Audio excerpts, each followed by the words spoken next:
blackseriesedition.com. Getting up in the morning, get some things we got to do real quick for the day. Trying to get some things ready. And this is what I explain to people over and over and over again when I'm doing these demonstrations on how gray screens, keep in mind my screen here on my walls is a very interesting gray. It is exactly the same color gray that I see in a lot of gray screen paint products. So we do label this wall we have in here as a screen that can pretty much do the exact same thing that I see with a lot of these gray screen paint products. It has the exact same reaction. If you put the lights on, you get that kind of ashy look to the screen. It does the exact same thing. Let me go over and let me grab my stuff here. Here it goes, looking for this. All right, so this right here being my workspace also too. I need to have lights on in here, especially if I'm working. Lights got to be on, I can't read jack in the dark. So with that being said, if I'm going to be using this projector setup, and I'm paying a good amount of money for these projectors in here, I need to be able to have these projectors pull in this environment. I can't be subjected to a dark environment because the screen won't pull. Let's get some things right here. So I thought I'd do this early in the morning when I get up, as I'm starting to prepare my video demonstrations for today. Some of my demonstrations I'll be doing today, to show you that this is my normal environment every day. There is no rehearsal. There's no darkening this and darkening that and using certain projectors and using certain demonstrations and whatever in order to enhance the picture capability. None of that in here.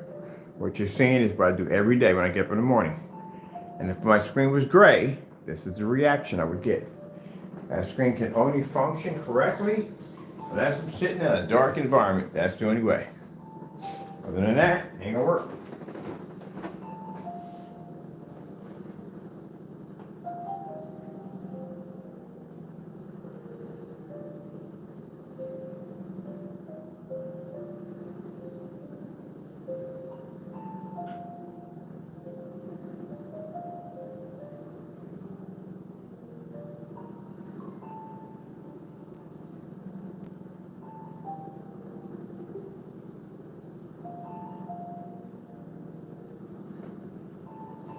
Now, I have to, even though we are in the process of doing a lawsuit against Wix, I still gotta go in and update my site. All that still has to be done. You know, can't just leave the site there not being updated. So until this thing gets taken care of, I'm still going to be updating my site. So, this is one up here.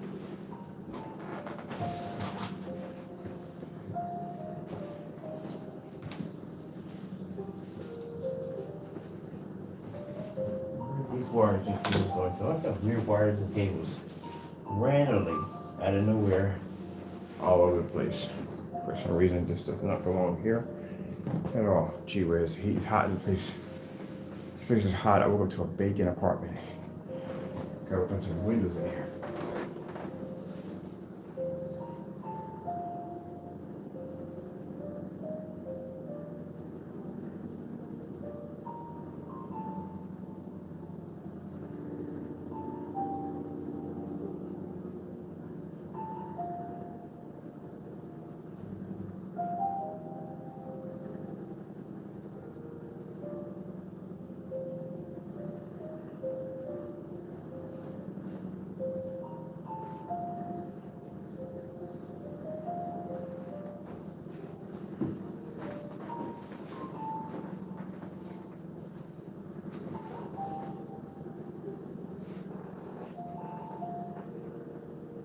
I think I found the remote control to one of the Sony projectors. I can't remember which one.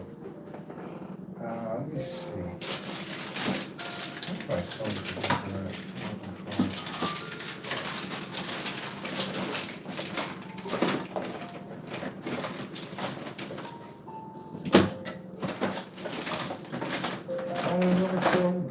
Oh, we should have this on. This is really sharp. Should not be in there. Put it in there.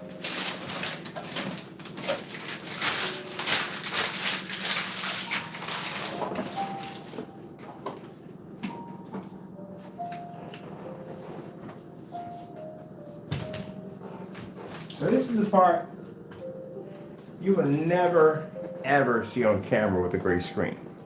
You'll never see this part. This is the part before they shoot the video. Because I told you before, there's no way in the world those environments that those gray screens are sitting in are that dark 24/7. That's virtually impossible. There's no way we can move about an environment that dark. We need a flashlight to move around in an environment that dark. How would you see anything?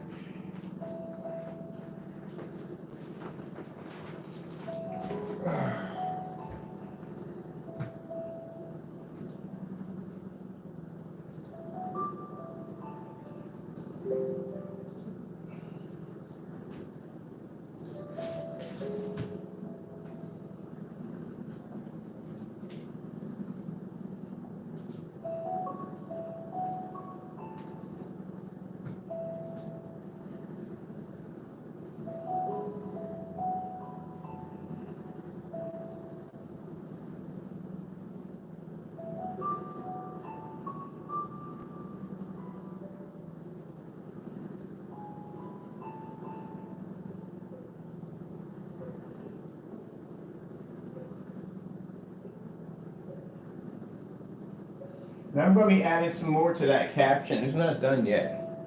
And that caption is going to be gray screens while they're not ambient light projection. I'll be adding more to that caption. But as I said before, if I go on YouTube right now, and I go do a search, how many ambient light projection screens I'm going to see pull up in the exact same environment with the 150 in the next room? And you're not. I can't use the screen. Some people are saying, well, I had people saying, well, the wall is gray already, you can just use that. No, these walls won't pull up jack. I don't care what projector. I've got 70 projectors over here. None of the projectors will pull. I'm going to be bringing out soon my 3000 lumen Optima projector. It'll pull in the next room. It will not pull in here. Won't pick up. You won't see the screen. You can't see the screen. We're going to do that on the wall next to it, to the screen itself. So we'll be swapping all this week. We'll be doing different projector swap outs on the wall. We did ultra short throw. We have the 3000 lumen short throw projector, which we're going to do that demonstration because I use for mapping out the wall, the ceiling. We have 20,000 to 1. We're using right now, it's a 20,000 to 1 contrast projector, ViewSonic. So we got multiple projectors that we can use, we can hit the wall with. And you'll see that nothing's going to pick up. Now, for anyone out there who's selling great products, and you feel at the end of the day that I'm basically giving out miscommunication on my wall here, I'll buy your product, I'll stick you against the wall, and I guarantee you, either you're going to either come extremely close to matching, or you're going to match. That's what's going to happen. These walls, and I've been making gray screen paint longer than a lot of these people I've seen on YouTube, a lot of these people I've seen on eBay. Go back, check my time stamp versus yours, and I guarantee I was here before you. And I guarantee if I'm looking at the screen and I tell you that this color is a perfect tone, as I had this conversation about a few years back on somebody else's product, when we did the Network Grade 773, I popped the top, and the first thing I said, this is not going to go well, it's going to match his product. And what happened? Sorry about that, it matched his product. So, I can tell by the tone if it's going to match or not. And I'm telling you, that screen right there is a lot of y'all paints right now, as we speak. And the same reaction we're getting right now is the same reaction a lot of y'all paints are reacting to. The fellow, perfect example, the fellow with the soccer game. Guess what? I can mimic the exact same demonstration here. My blinds are shut and I can still mimic that demonstration because my overhead lights are extremely bright. It don't work. The first thing you're going to get is this discoloration, ashy look to the screen. That's the first thing because that's the contrast levels having a difficult time. Woo! Going in here with topless freaking toys. Topless, why are your toys everywhere?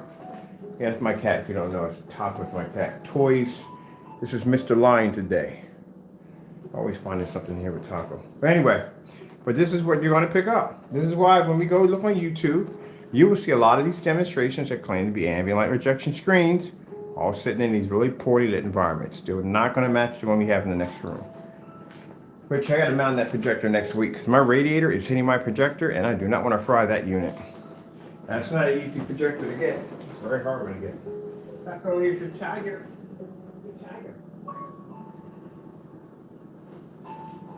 It's a tiger. My niece gave him that freaking thing. He loves that toy. All right. So like I said, if I'm up in the morning, can't use the screen. It's not going to work. It's going to wash out on me. Can't get up in the morning, see my beautiful fish. Not going to happen. All right. So what we're going to do is we're going to be looking at today on YouTube. We're going to look for ambient light projection screens. I'm also going to be expanding things on the site. Even though, like I said, we have a lawsuit toward Wix, I'm still going to, I still have to update on the site regardless. So we're going to be adding in, first we're going to put in the page for get ready testing for the gunmetal technology we're working on.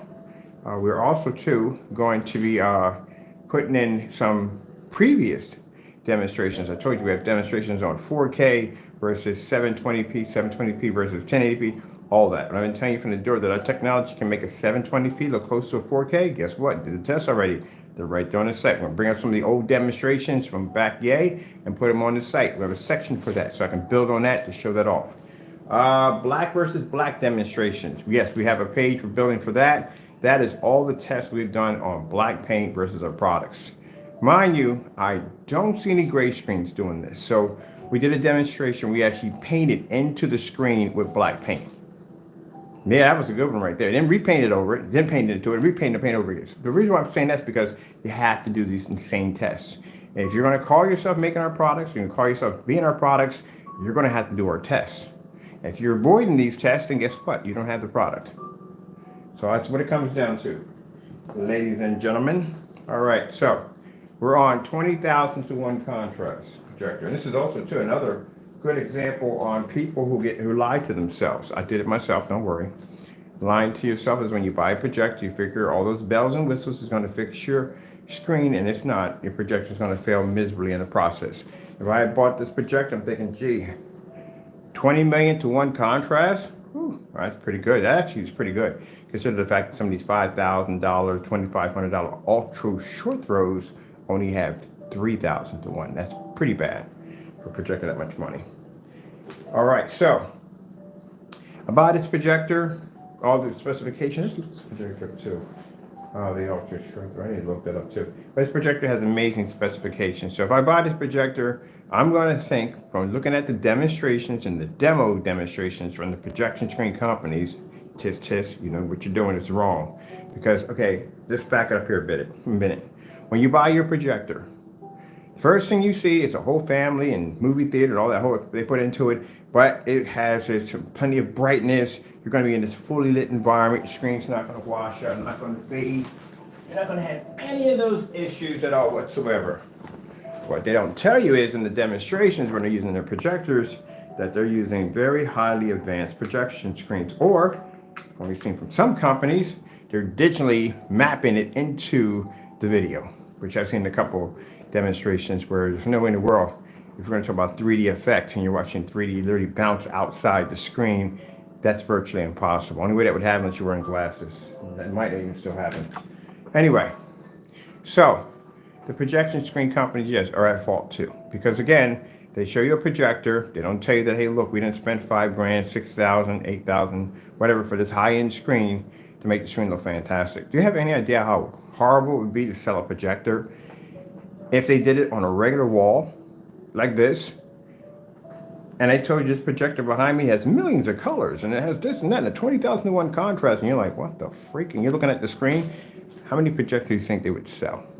Not a lot, right? There you go. That's why I told you the industry it's interesting. When you take the time to really dig into it, you will notice that a lot of the environments are rehearsed, that they're fake. Because the reason for why is that when you buy a projector, when you get home, it's not the same thing. It doesn't look the same way it does in the promo. I've never seen anybody. We've actually beat promo demonstrations, but I've never seen a consumer actually match the exact promo demonstration. For some reason, they're sitting in the dark. So how's that even work? Because they were using a very expensive screen to do the job. Where if you have those deep pockets and you can marry those two as they have the set that they're using, then you could do the same thing. But if you can't, then guess where you're going? In the dark. One of the things I see a lot with gray screens, I see a lot of fake environments, really serious fake environments. We got one, we got to mention his name in the video. He's a big time faker in screen paints. Guy by the name of Jamie Fernando Gonzalez. Got to mention your name, buddy. You do some really fake demonstrations. Your demonstrations are extremely poor. And the reason why is because there is so much fake stuff going on in your demonstrations, it's not even funny. Your apartment was not that dark when you moved into it. That apartment was made to be dark that way, so that way the screen could pull up. That's why your customer is sitting there with a 200-inch screen, the screen completely washed out so badly that you could even make it out at one point. And that was just with a little bit of light pushing through the windows. And he had an issue. Now we're getting the same reaction over here off our gray screen. I might as well call it gray screen, that's pretty much what it is all over the place. Storage joints having the same reaction. Now, those are going to sit there and say, well, hey, that's house paint. I wouldn't add that in there if I were you, because your product did actually match a house paint, so that doesn't help your argument too well. The rest of them can stand on that. They can honestly say it doesn't, because again, they haven't done the test, and the fact that they haven't done the test makes it questionable. So yeah. Well, let me see. Usually this is interesting. When I say certain keywords, certain reactions happen. So if we have 5 in the room and I make a reaction about Jamie, somebody will leave the room, which we already know from the door that is the person who's actually in here watching, or it's not a customer. We know that it's not a customer. Customer's already upset because they got cheated. He cheated the crap out of his customers. They're not in here defending him. That would be the person himself in here. Or one of his old close buddies that he hangs around with that also cheat people at the end of the day. But that wouldn't be a customer. So we know that from the door. So I'm pretty sure right now you're probably thinking, how did he get in my head that fast? It's just basic your human behavior. Who would be in here? What customer would be in to support that nonsense? You literally just watch a customer's screen at 200 inches on a 4K calibrated projector wash completely out when any light hit it. But yet in these demonstrations, these individuals go in and they show you open doors. They point the camera at the window behind them and they go, oh, look, I can do this in a full lit environment, so can you. And then you get it home and your screen washes out and looks like this. So that's what that poor fellow went through.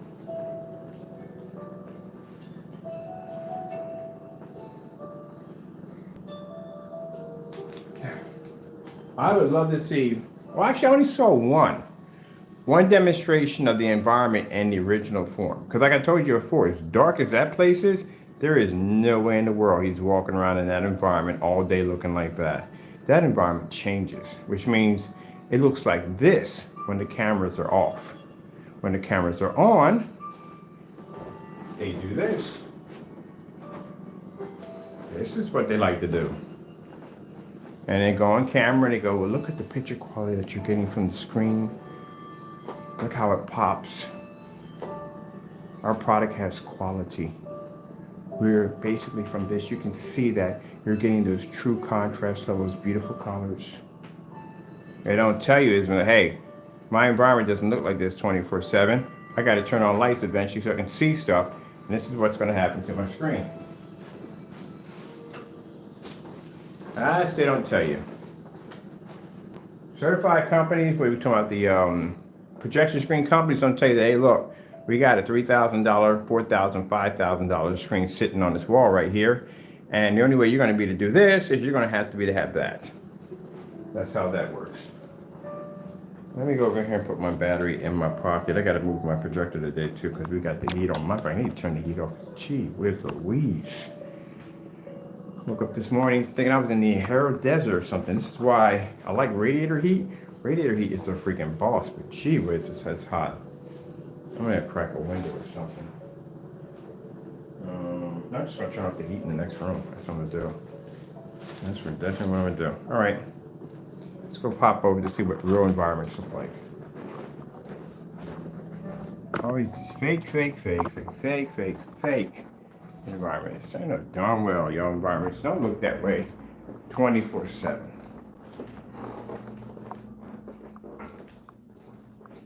Isn't this a blessing? Free heat. I get free heat in this place. That's a blessing. Heat costs a lot of money, especially my ceilings are freaking high as I don't know what. All right, let me see. I said adjusting this stuff a little bit. Yeah. Man. The reason why we got the projector off because the heat from the radiator is cooking my freaking machine over here. Look at this. So I got to mount it up there. That's what I'm going to be doing. Got to order my mount for that projector. Beautiful thing about having a projector with lens shift, I don't have to go through the headache with the other one. The other one I had to freaking lift it up, put it on top of a bookcase, and even it up with the screen and make sure, oh my goodness, because it has lens shift in it. These projectors have lens shift. I can stick that thing anywhere I want and just tick, tick, tick. I'm in place.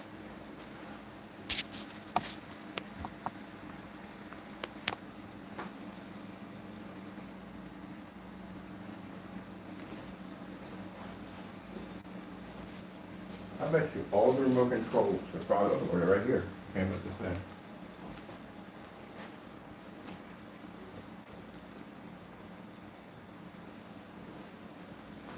This is ambient light rejection technology. This is how your screen functions. I come on, turn my projector on.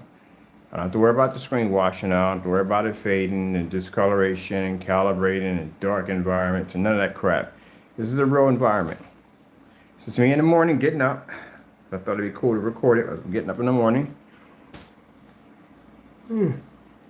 Excuse me. I got to be in the other room to work, but I ain't watching the screen with the lights. I can't use the projector. I have to turn it off. What's the point of having it on? As a matter of fact, I'll turn it off right now. Because if I want to watch anything while I'm working on my computer, I got a better chance picking up on my monitor next to me to watch something as I work than looking at that. If you can't do this in your home, then your screen is an absolute fail. And no matter how much money you pour into your projector, you won't be able to see anything at all. Jazz music. My alarm going off. Okay. Let's go over to something simple. Ooh, snow jazz. That's nice. 4K demonstrations, YouTube. Right, let's keep it simple. We can play anything we want on here. Let's do something. We can do tropical fish. See? Should be able to see that crystal clear with no problem. I'm also going to be doing another project this week too. Also, I'm going to be actually soundproofing the ceiling. And the reason why is because the speakers that I'm buying, or I have to install them here and here, are quite loud. And they will definitely push up to the top floor with no problem. So, we're going to do a white tile, not in black. I can't stand that. Oh, it's driving me crazy. I need white. It's going to do a white tile for the ceiling. And we're going to basically soundproof it. It's going to look much better when we get done with it. So, yeah. This is definitely, they're definitely going to be, they said they'll take it out of my rent. Because again, you know, it's kind of an improvement. Whoever moves in here won't hear Jack upstairs, won't hear nobody walking around, nothing at all, period. It'll be quiet. And then they can play their system down here as loud as they want and have no problems. I don't have any problems at all with anybody saying anything about my system, but still, you know, they got to hear it. And, you know, sometimes it's very disrespectful. You're not saying disrespectful, but, you know, try to be peaceful while I'm living here. So if I soundproof the ceiling, I ain't got to worry about it. So that's what I'm doing. I'm going to tile the ceiling in. And then that way I put my speakers in. One of the issues I have with this setup right here is I'm literally 20 feet away from my screen. Literally. When I put the sofa in here, I'm 20 feet from my screen. No, because the sofa is, sitting back. Yeah, I would be about almost 18, 19 feet from the screen. So my sound bar is way over there. I can't hear the sound bar too, but I got to turn it up in order to hear the sound bar. And that means the sound transfers all over the place. So what I'm going to do is I'm going to install speakers here and here, and speakers back here and to the side. And then that way I can have that wraparound sound. And on top of that, I won't disrupt anybody over top of me because the ceiling will be soundproof. So that's what we're going to do. And I can hear my system. The other house, my projector was back 19 feet. But the thing about it is my sofa wasn't 19 feet back. My sofa was probably about a good maybe 6 feet from the screen. So I can hear the soundbar was right there. So that's one of the issues I have here. The fact that I got to be this far back. Right, see how beautiful the fish look? See how that looks? That's how it's supposed to look when I turn my projector on. The sad thing about the industry and about people in the industry, especially with screen paint products, is the fact that if the screen is washed out, it can be washed out, it can be blurry, whatever, because they can see an image. It ain't got to be the greatest image in the world, because they can see an image. It's considered to be passable. That's not passable. It's a shame the customers get brainwashed with this nonsense. That's not passable. You should be expecting more. You just paid all this money for this powerful projector, and that's all you're getting out of it? That's not passable. It should be much better than that. And that's why, again, they hate the black technology. They hate the gunmetal technology. Oh, I see in the forum sites, gunmetal this, gunmetal blah, blah, blah, blah, blah. And the nonsense of black technology. They're too dark, they're this, that, and the other. Yeah, I can pull up in a fully lit environment inside and outside, and you guys can't even pick up on a wall and basic lighting in the environment. This is basic lighting. And then the environments don't look real. They're fake environments. How come, if you have especially for ultra short throw, you have an ultra short throw projector designed to be a TV, and I literally can't see the corners in your environment? What is going on with that? We only have one overhead light in here, and I can pick up my corners with no problem. So we're doing demonstrations like that to educate the customers. Where are the corners? When you're watching demonstrations, look at the background of the screen. The background of the screen tells the whole story. Where are the corners? You see the corners. If you're seeing little bits of light pushing behind the back of the screen, Jamie's known for doing this. Putting these little bits of light, white lights behind the back of the screen, this is a major fail. To give off the illusion that the environment's well lit when it's poorly lit to begin with. So he has the habit of doing this. Yeah, because we're going to start putting you guys on call. Your environments are fake. There's no way in the world with that machine. Are you kidding me? How close you are to a screen with an ultra short throw at 3,000 lumens. Are you kidding me? And you're in the dark with this thing? That's never good.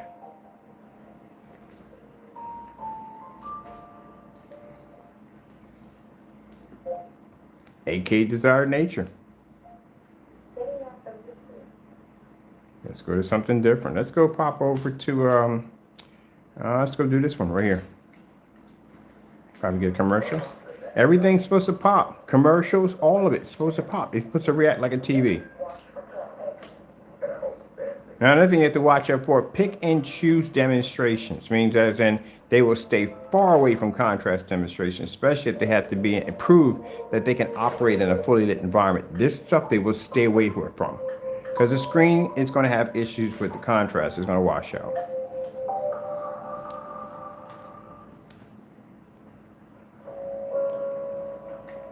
So one of the things when you develop black technology, you have to be to pick up perfect skin tones. This is extremely important.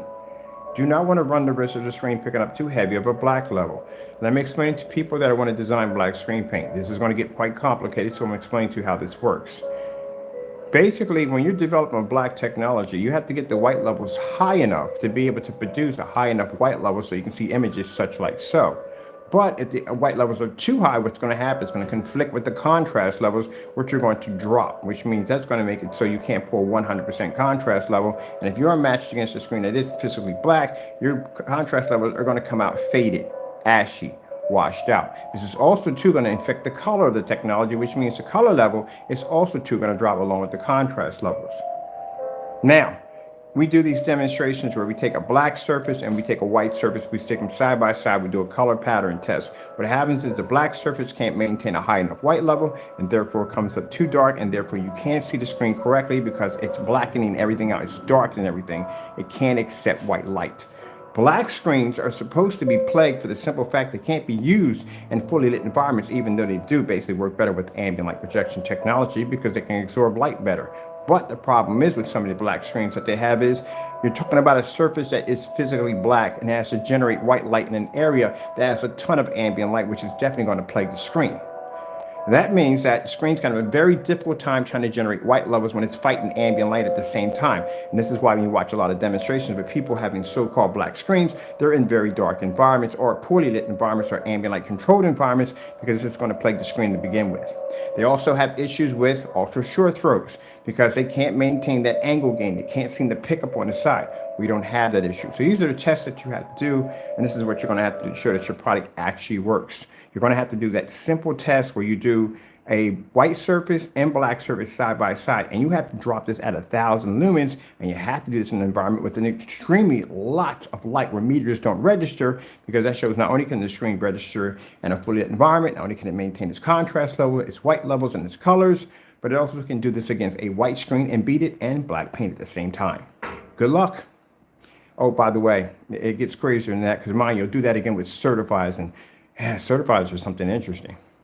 But people start backing up when I mention certifies. Yeah, because your screen paints are not tested against certifies. You can't claim to get the money you want for your product if you can't show that your screen can take out a certified screen.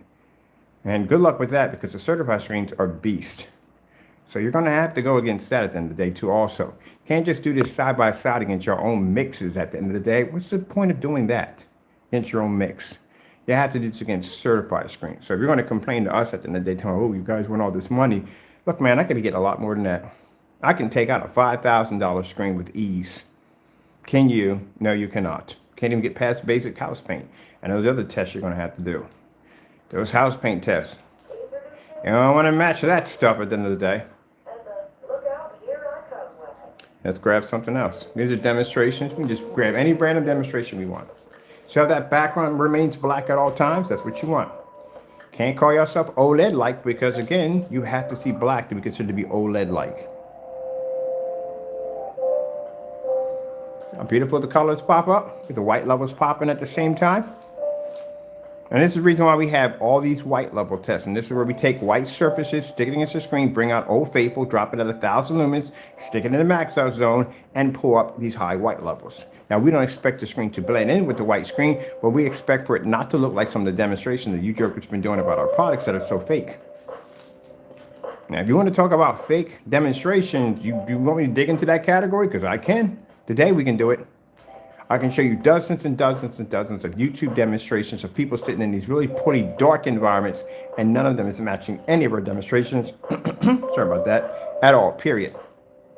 The reason why they have to be in a dark environment is an easy way for them to maintain color and contrast. One of the easiest little tricks they like to use. Another thing you have to watch out for, projector zoom in. The zoom in is basically, and we've seen this before, somebody already did it. Jamie, I got to mention your name in this one.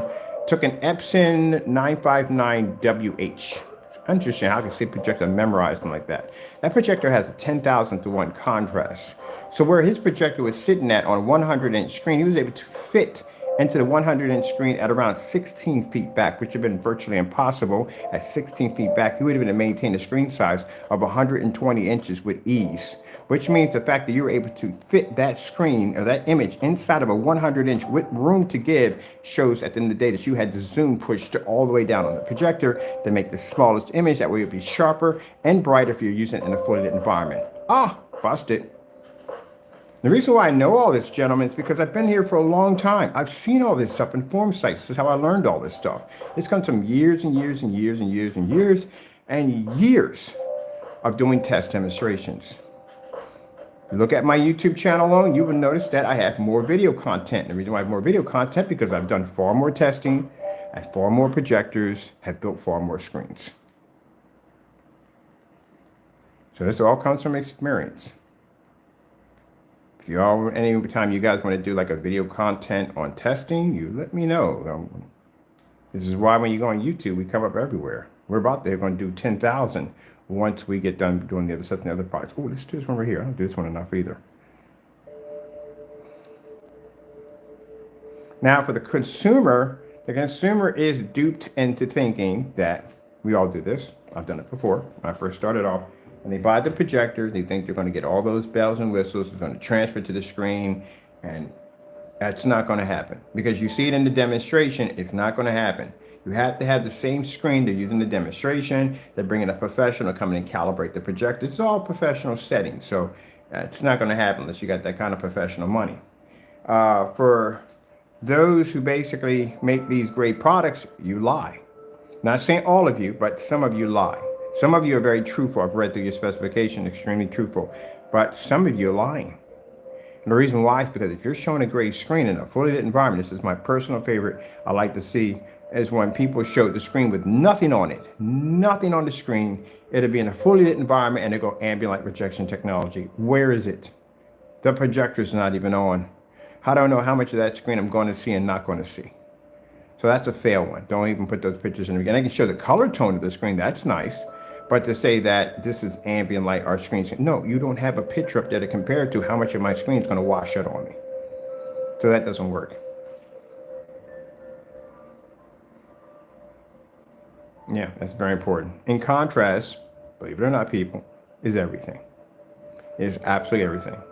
Some of you guys are, ladies and gentlemen, out there watching gray screens right now. Your cell phone literally can pick up a better contrast than your screen.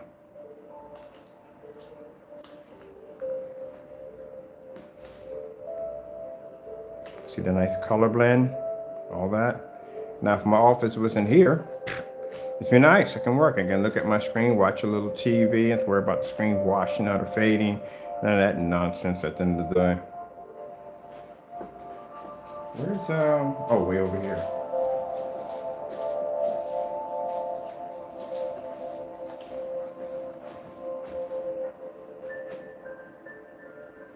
Look at Taco. He is such, he got a tie coming in soon. He's a manager, the supervisor.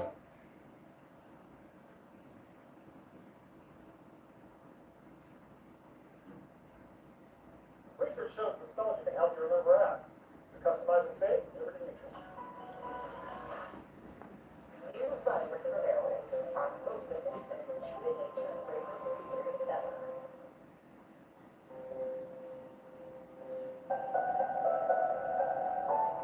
Same wall we have in this room is the same wall we got back there.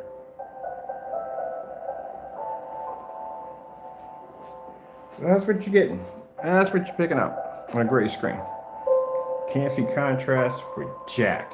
And even when the lights are out, you still can't see contrast for jack.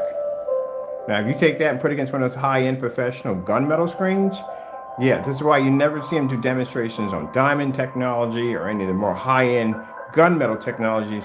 They try to pick screens that are closer to their tone. So that way, they don't lose much picture quality. And it would definitely stay away from contrast levels at all costs. Sorry, dude, I got to bring your name up again. Jamie did a demonstration on the Dark Star 9. Didn't show any contrast levels whatsoever. Why? Because the Dark Star 9 would have kicked the crap out of his screen. I've had them here. I know how good these screens are. They're extremely good. And they can maintain contrast levels much better than gray screen paint products. So you're going to tell me a $3,000 projection screen versus a $90 screen paint, and you mean to tell me that's going to outperform a $3,000 screen? First things first, you can't even sit in the environment that screen can sit into. That's why when I watch a lot of demonstrations and they're doing tests, they will stick the screen in their environment, a dark ambient light controlled environment. That has ambient light projection technology attached to it. You can stick that in the environment I got back there and that thing will still pull up. So, no. That demonstration was a complete, utter fail. In the dark, with a whole bunch of colors, no contrast levels at all. The key purpose of the gunmetal technology is the ability to pull a high contrast level, and they skipped it altogether.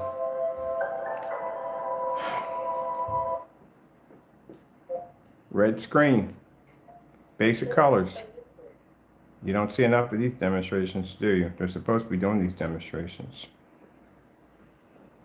That way you can see the difference. One of the things you should be seeing, which is more important, we do the black on black demonstrations. We'll be loading those up today. You'll get a chance to see the test we put our products under.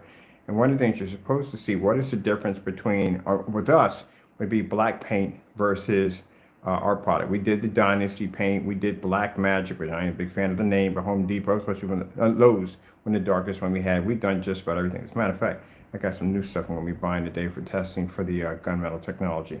But anyway, as I said before, you have to see that difference. So what is the difference? What's the difference between Slip Silver, Bayer, any one of them versus those products? I'm curious to find out myself, but like I said, it'll never be done. But you need to see what your colors are going to pop up. If that's your color, then that's your color. That's what you're going to pick up for. Anytime you see red flashing your screen, that is your color. Blue screen.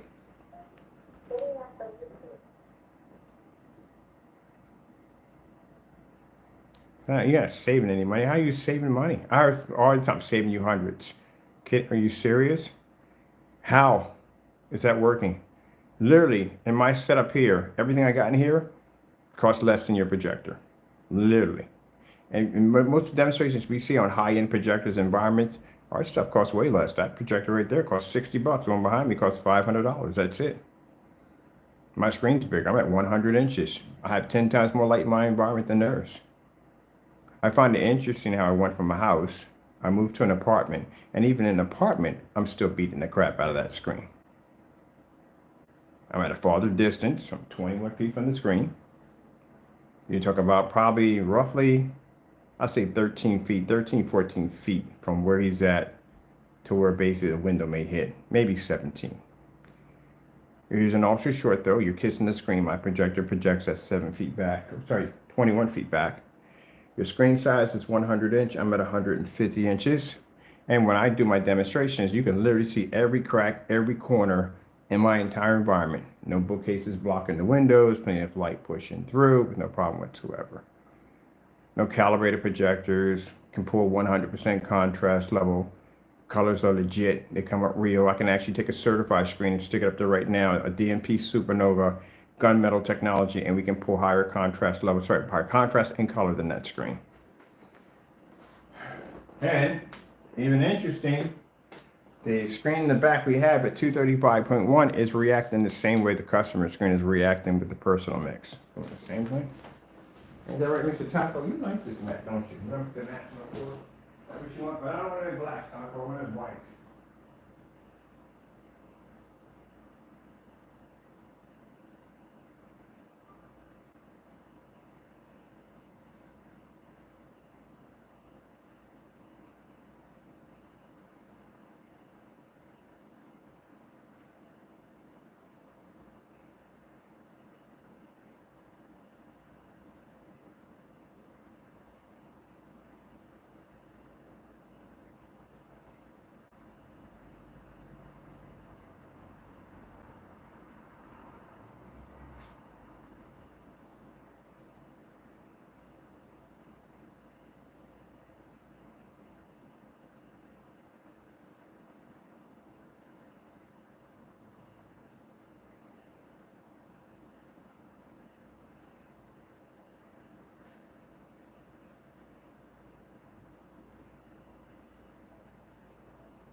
For those of you who feel that I'm just picking on him for the sake of picking, no.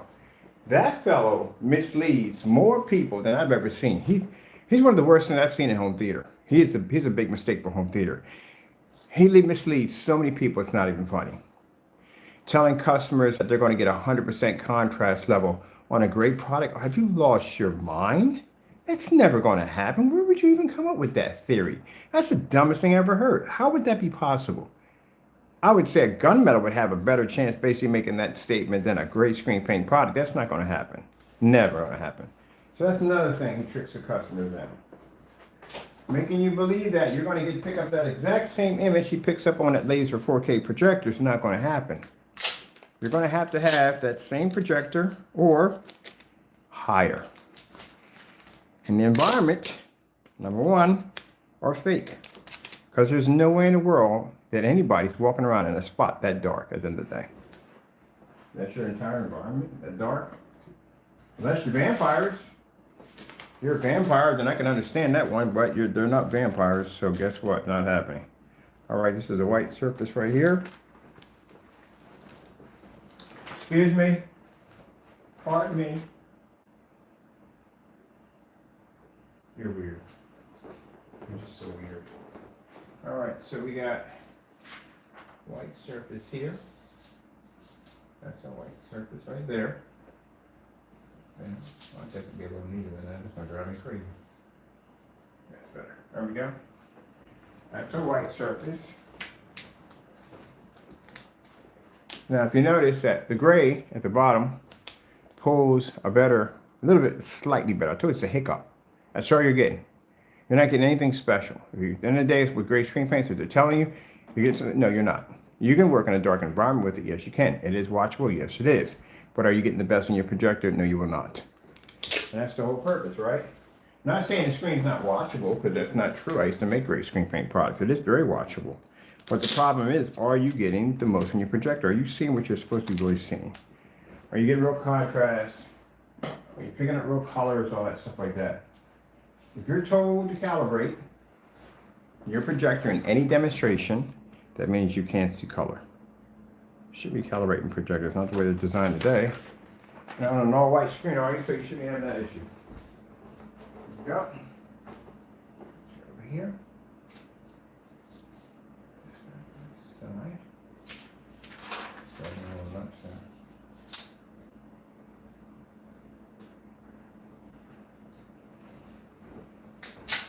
You know. Oh, see, there you go. So for those of you who have white screens, and you think you want this projector with all these bells and whistles, it's not going to help your screen at all. It's going to fail miserably. I'm just giving you a heads up on that. It is. That's what people do. Usually people do, they buy a high-end projector, they go buy a white screen, and they go, this is going to work perfectly because my projector is going to put all that into that white screen, and it's not. And this is where you're going to find yourself sitting in the dark. I'm going to form sites. These form sites are going to tell you got to be in this ambient controlled environment. You see what this is?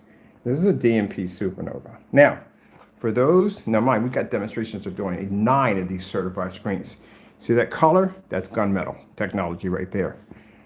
You naysayers at the end of the day, you want to cry and whine about our prices. Let me explain something to you. You have to be able to beat technology like this. You have to be in fully lit environments like this on uncalibrated machines. Because again, like I said, not every customer is going to calibrate a machine. You're forcing them to calibrate. I heard someone say in a demonstration, the colors will get better once the customer calibrates. What if the customer don't want to calibrate? What if he or she doesn't want to be bothered with that? They just want to set it up and be done with it. They don't want to go through all that technical. Some people are just not technical inclined. They just don't want to be bothered with all that. So you're forcing them. You want to get that same thing we got going on the screen right here, you got to calibrate. What if I don't want to calibrate? Then what? There you go. But anyway, you want to be on our level, you're going to have to do our tests. You can't be cutting corners, can't be in different environments. The problem is they're doing what everybody else is doing. The big companies, they have ambient light controlled environment, calibrated projectors. We're in the same, you're not on the same level. Difference between them and them. But then again, the problem we're going to have here is that once we set this certified against our technology is so far advanced, it's going to make this look very, very light. Remember, this is gunmetal. Keep in mind that we designed gunmetal technology that can wipe out certified gunmetal. What do you think about how insane our black screens are? We got demonstrations on the Rehearsed site that shows the history of our gunmetal technology and ambient light rejection. And that environment is downstairs. It's super bright. We even drop it at 1,000 lumens. That technology under Phantom was engineered to knock out other gunmetal screens. And then the black technology we have can take that out. I show you how powerful black technology is. All right, let's put this up here. Cat's over here having a little fun. He likes the mats. There we go.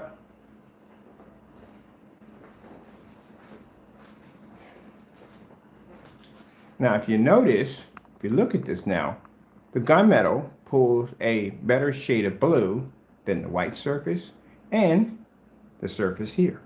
But our technology can overpower all of them. And now you see why under contract, they want about $3,000 a quart for this technology. Because that screen costs $5,000 sitting up there at 100 inches. 1 quart of our technology can do a 160-inch screen. Do you have any idea how much a DMP supernova costs at 180? Oh, you got 17 grand laying around. You can pick one up. See, that's why I say at the end of the day, to people who make those great products, these demonstrations we do here is demonstrations that you cannot do due to the fact that your product will wash out the minute the lights come on. When you do these demonstrations, you do them in dark environments because it's the only way your screen can maintain. Red screen. Now I do these demonstrations not only to teach them, but also to teach the consumer what you need to look for. Don't get caught up in that whole pretty lights behind the back of the screen, glowing nonsense. I mean, like I said, you can have some lights back there, but make sure the lights you have in the environment overpower the LED lights. So LED lights are getting off a glow, but they're not the main source of light in the environment, which I see in a ton of demonstrations. So there's our red levels right there. Let's get the lights out because, you know, people are like, well, I'm going to be in the dark. It's my favorite line I love to hear. You're going to be in the dark anyway. Top of Larry, did not see you creeping around the corner. Move. This is my personal favorite. I get this all the time. I'm going to be in the dark anyway. I'm going to be in a dark environment. What's the difference? Oh, it's a big difference. It's a huge difference. Gray screens, silver screens, white screens do not operate in dedicated theater rooms. You will definitely see a huge, massive difference. Do you see how much light is pushing off on the floor on the gray screen? That's how much light's bouncing around your environment. We're going to be loading this one on the test page too. On the demonstration page, our older demonstration, we did some demonstrations on why ambient light, why gray screens are not good for basically, or white screens and silver screens are not good for dedicated theaters or for dark environments.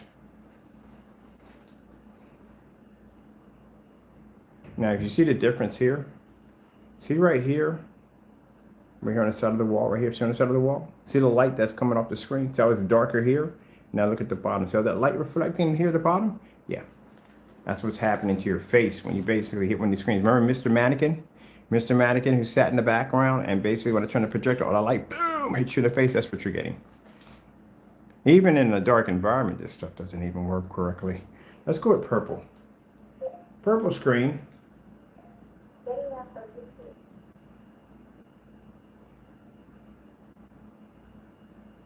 No, commercial. Can we get that first one down? So there's purple. My customers don't calibrate. So my customers get our technology, they paint it in, hit it with a projector, and they're done. There's no such thing as calibrating. Why? You know, old calibrating projectors are. Calibrating projectors came out when projectors had white screens, and all screens were white. You're stuck in this dark environment doing a slideshow with your neighbors that come to bring these night. Okay, I'm going down a deep road right there. I actually went through that. But anyway, that's what it's for. That's where you should nowhere in the world should be calibrating machines today. And over the advancement of what projectors can do between back then and now, are you kidding me? These are old projectors. We don't even calibrate these machines. Oh, and by the way, for you naysayers, just to educate you a bit, adjusting the settings in your projector is not calibrating. It's called adjusting the settings in your projector. It's a whole different thing. Let's see. Slow color change out. But for the customer, you need to know what you are getting yourself into. You need to ask those questions. Don't get caught up in that, oh, this, that, and the colors. Don't get caught up in that nonsense. What you want to, point blank, you want to ask them, what's the difference between your product and house paint? They can't show you the demonstration. They delay on it. I guarantee you, they'll shut them down quick. That's all you got to ask them. First question to come out of your mouth is, what's the difference between your product and gray house paint? You know why you don't see them on form sites? Because that's the first thing that's going to pop out of anyone's mouth on a form site. It happens to us all the time. We go over there. We get all the time. What's the difference between your product and black paint? I can do the same thing with black paint, black bed sheets, all do the same thing. All right, really? You think that? Here you go. Here's one demonstration on this, and dot, dot, dot, dot, dot, dot, dot, dot, dot, dot. Where can I buy? It's literally what we get afterwards. Gray screen walk in there. Hey, why would I care? I can make the same thing at Home Depot or Lowe's. Mine, these are all gurus in there. What makes your product different from what I got here on the wall? Y'all can't do that.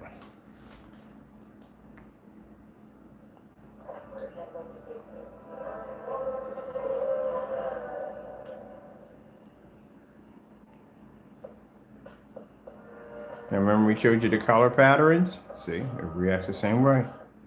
And you should be seeing color patterns. This is very important.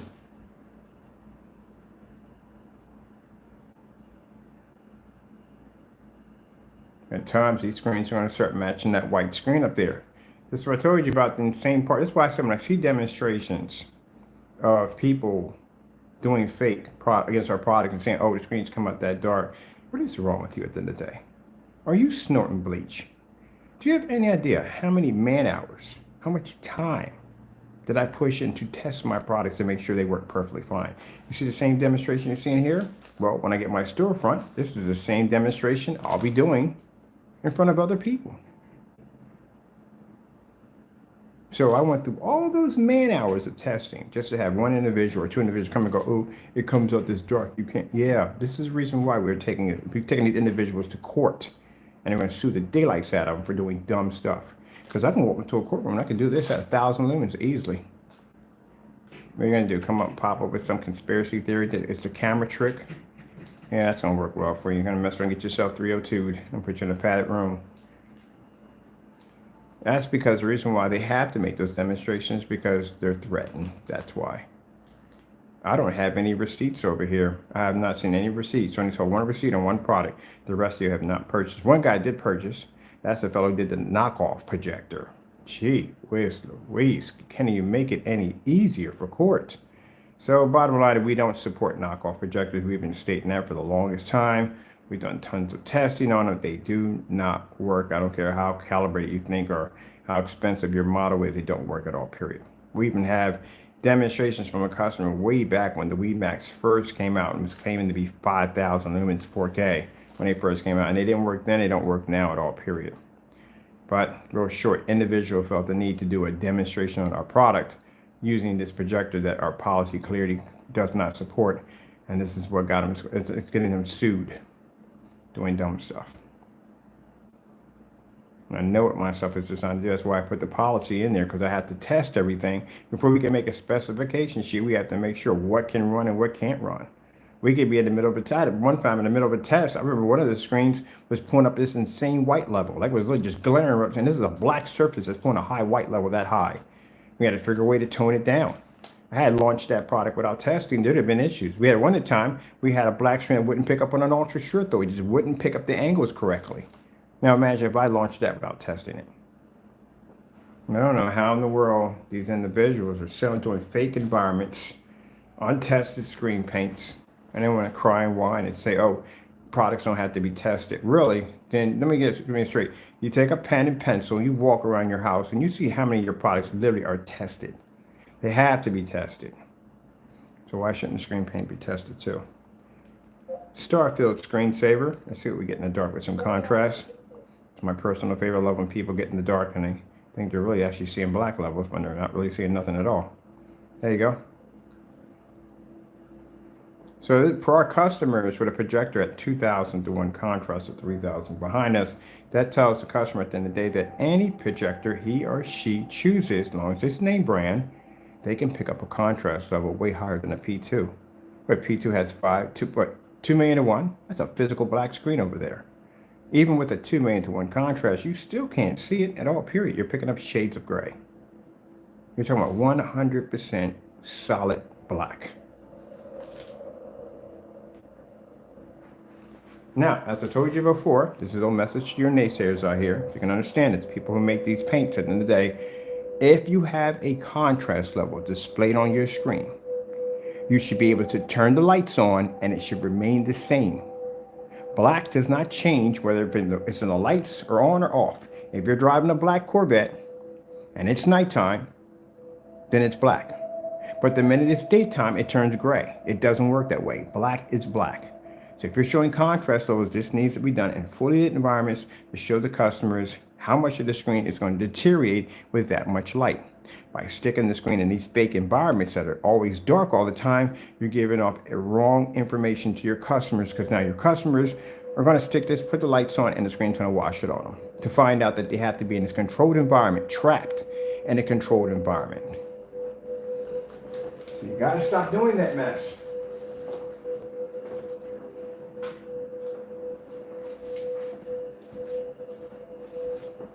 You want black technology, you're going to have to engineer make it.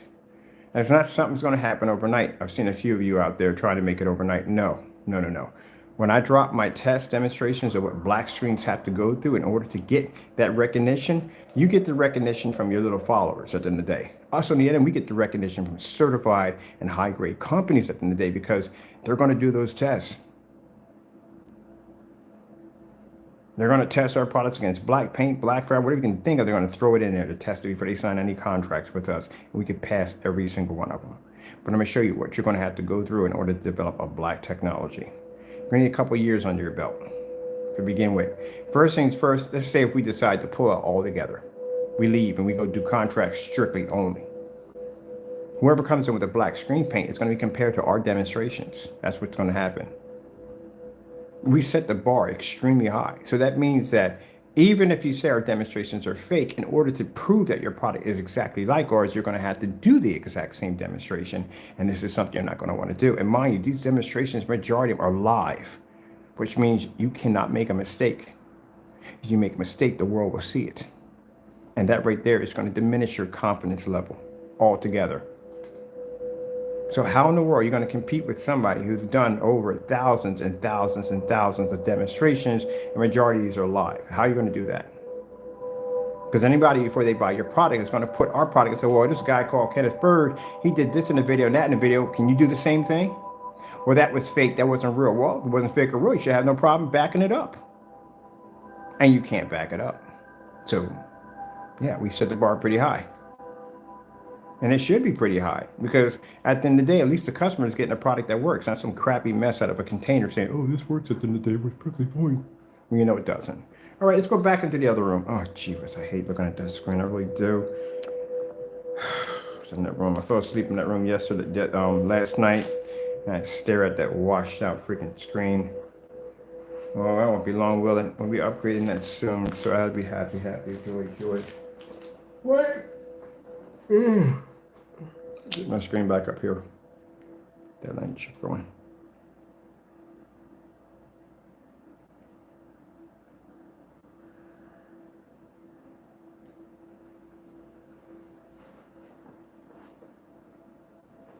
None of those screens do their job as they're designed to do. If our technology wasn't there, let's see something for a minute. Let's take our technology out of the equation. Just look at the bottom here. Don't even worry about the top. We're not going to be there at all, period. We're just going to hit the bottom here of the screen. Come on, go down. I hate this when this happens. Seriously?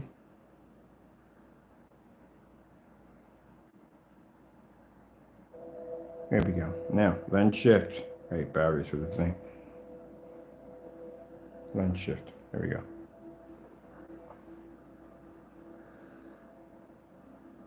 All right, gray wall there. All right. Ugh.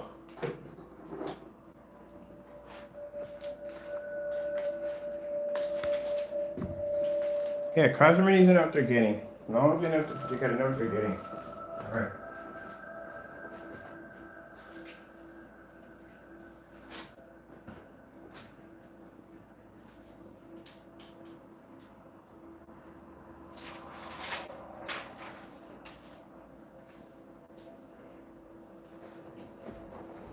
Now, what we have at the bottom, we have the gunmetal technology, and we have the white surface. This represents a white screen. The screen, I told you, its entire environment is an interesting gray. It definitely will match a lot of the gray paints out there. So we consider this to be other screen paints. If you look at the Dark Star 9, the BNB Supernova picks up slightly darker, but it's not black. Like I said, darker shade of gray. And the white screen's not picking up jack. And the gray wall is actually picking up a little better than the white screen, but you're not seeing physical black. Now, let's take our lights out. Let's see what we get.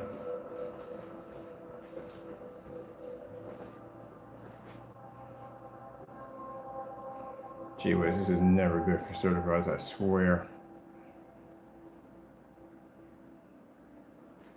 If you want to see this up close, I don't like to be up close on screens. You know how I feel about that mess.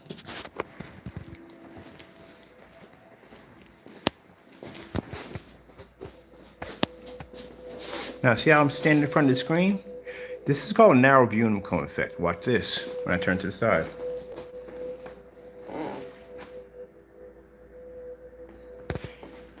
When you're doing demonstrations on oh shit, let me see what I got in my pockets. I just hit 4 or 5 things. I can't stand wearing cargos. Anything you have in those small pockets, when you lean out, you will hit that. But anyway, remember I told you about narrow viewing cone effect? This is what certifiers go through. Not all of them, but some of them have this narrow viewing cone effect. Now, with the ultra short throws, these screens are plagued by ultra short throws. They do have issues with them. With ultra short throws, this is why they tell you that you can't use the word short throw or ultra short throw. They won't pick up. Screen paints don't have this issue unless the screen is black and it has a difficult time picking up, because 2 things can be coming up. Either the screen could be hot spotting like crazy because it's ultra short throw, 3000 lumens, and sitting right up on top of the screen. That could be one of the things it could be having. Or the screen doesn't generate high enough white light, but the screen's coming up too dark. I've seen people, Danny, who have in their specifications that their black screens cannot operate on ultra short throws. And that's the only two reasons why. This is screen paint, keep in mind. Screen paint should easily be able to pull up on an ultra short throw. It's not impressive at all. When you have people showing you gray screens and they're showing ultra short, oh look, it's not impressive. Any house paint can do the exact same thing. The difference is the reason what you should be seeing on a gray screen on ultra short throw is, can it maintain contrast levels? Can it maintain color against other certified screens, against other gray screen paint products and fully lit environments? That's what you should be seeing. Because I can take the same thing with Behr, Network Gray 773, or any one of the screen paints and do the exact same demonstration.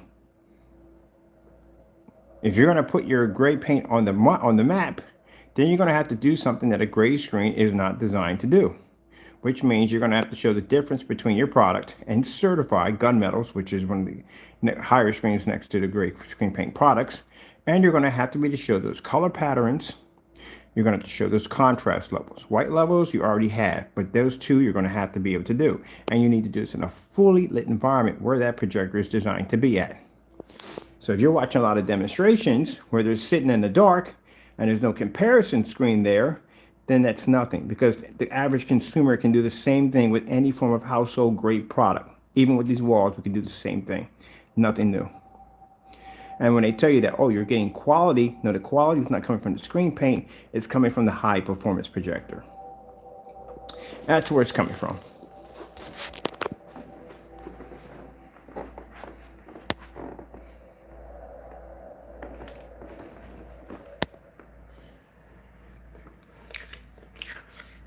I have a difficult time getting things off the wall.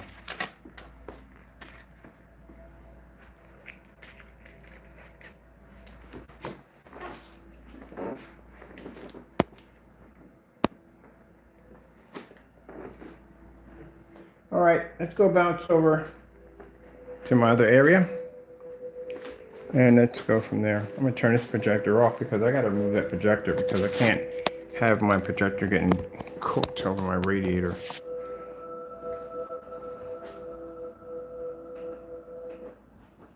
That thing moved.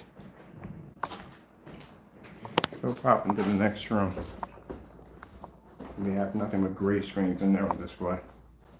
Well, hopefully gunmetal soon. Well, I know my ceiling is gonna be done. I have my ceiling finished up. Not today, I'll be doing it tomorrow. All right, now we're back in here. Back on the gray screen. Can't see jack, right? Yep. Woo! Taco! I swear! Oh, wait, that's you? Then what was that? I was remote control. My bad, sorry. Really, did I step on you, dude? Stepped on my remote control.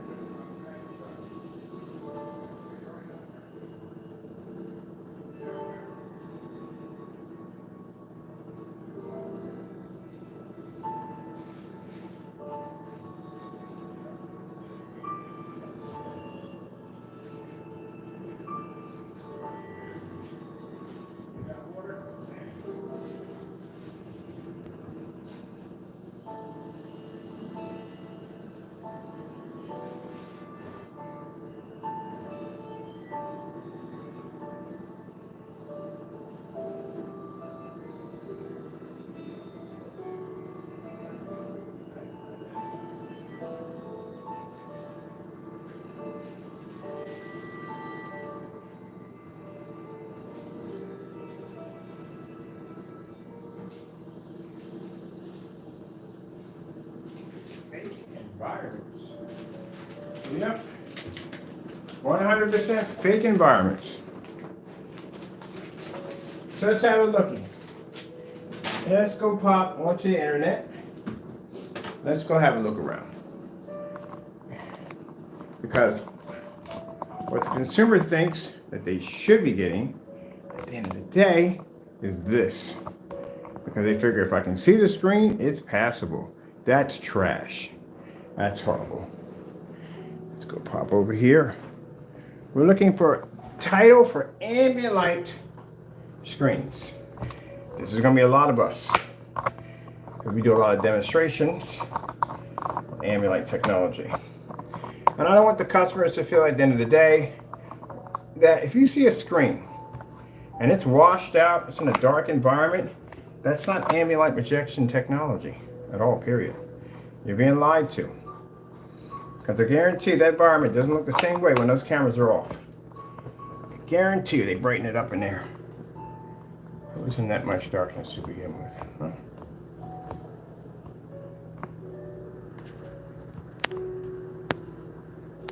And yes, we're probably popping too. If I look for the P2 right now, oh, we definitely gonna flood that market. When we get the P2 in here, I'm gonna tell you something. We're gonna flood that. You're gonna see nothing but our demonstrations popping up. You're gonna see real demonstrations on the P2 and fully lit environment, max out screen size, knocking out certified screens at the same time. You're gonna see all that. White level test, all that fully lit environments as the customer is supposed to see it. That's an extremely powerful machine. We got outdated machines over here, and we can produce better images than so many people out here with these newer projectors sitting in the dark. Trying to figure out the GPS, the ottoman. I think it's here. It may be there. Let me see what's going on right here. All right. This is all me right here today. All right. Same thing. We've been through all these here already. Oh, there's so many coffee table projectors. Freaking insane. Now, one of the things you notice that when we watch a lot of these demonstrations involving ambient light, they will stick to colors. You will not see contrast. You just watched in the demonstration a few minutes ago. We show you color, we show you contrast. The two areas are going to fade out the fastest on the screen. You will not see any starfield demonstrations, any black goldfish, anyone with black makeup on. You won't see that because the screen is going to wash out. And if they do show it, then you're going to have a form of what you call discoloration to the screen.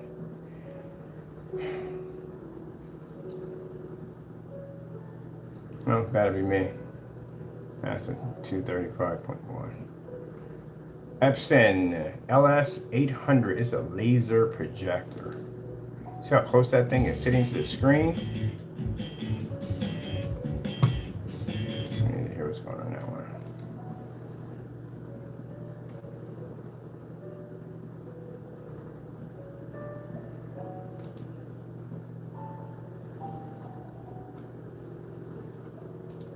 Now that's pretty bad. And the reason why it's pretty bad, because again, that projection ultra short throws, all ultra short throws, well actually not all of them. The first ones which I have behind me, the NECs were designed basically for hospitals and schools and churches. Then they started making them more like for set-top boxes, for TVs and stuff like that to replace the TV. How are you going to replace a TV? A TV can operate in a fully lit environment with no problem. That's not going to replace the TV, so that's going to be your living room. Literally, you cannot see the corners in this guy's setup over here. No disrespect toward this video and all, but look at this right here. What's going on? You can't even see the corners, how dark it is. And people consider this to be the acceptable screen. No, you're not supposed to be in an environment that dark.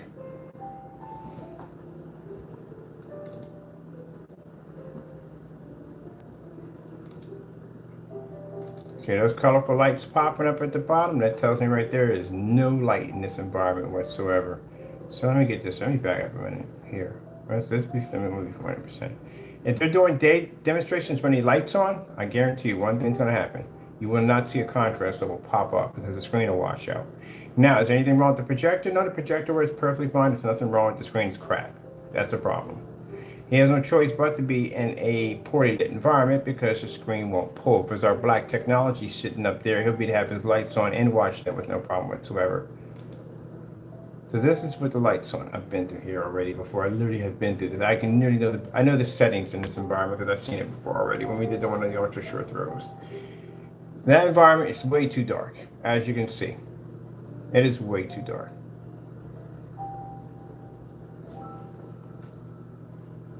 So this is considered to be a well-lit environment. My screen's 150 inches. You've seen how much light we have making contact with that screen. Once the light comes up in the daytime, we'll have all the windows open as we usually do. This right there. You can't show a window demonstration. If you had a screen literally blocking the window, you should just remove this way out of the demonstration and left the window open. And you see the blinds? I want you to look at the blinds very carefully. See how the blinds are on that slant? So that means if any light were to hit it, they would hit that wall first. See right there, they'd hit that wall right there first. And then it would go this way. Now if you had the blinds slanted on like a hill slope like this way, that means the light would hit it. Well, actually, you would have to have it this way. It's hard to do this with charts. My hand's in the way. So he has the blinds pushed this way. All right. So by pushing the blinds this way, when the light hits it, it's going to block. It's like little mini walls right here. It's blocking it. But if you had the blinds pushed all the way down, then what would happen is when the light would hit it, it would hit this and it would boop, make contact with the wall. Faking blinds. I did do some demonstrations called faking blinds. There's just so much stuff. This is the reason why videos are so long, people, because there's so much a consumer needs to be to see when they're watching the video. Now, someone has been shopping for projectors and been in the business for a long time, they're going to see all this right from the door. A consumer that's buying for the first time will not see this at all, period. And what happens if the consumer's environment is brighter than this? Then what happens? Then that means that they're not going to be able to operate the projector because it's going to be washing out. That means you're going to have to go in and change the environment to fix the projector, which some people are just not going to do. But how long does he do the demonstration with the, I also try to look at too when I watch these demonstrations, how long is the demonstration being done in a fully lit environment? This is not fully lit, by the way. But how long? That means if he does it for a short period of time and the rest of it's all, then that tells you right from the door he's having a difficult time picking up, and he has a better chance showing off a better picture quality if it's in the dark.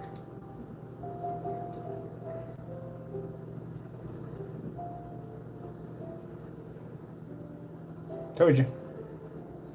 See how much better the picture quality got compared from here to where it was?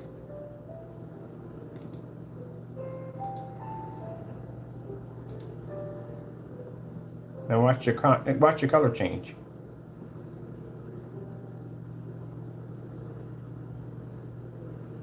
Big difference. Also, too, the problem I have here, you see all this right here?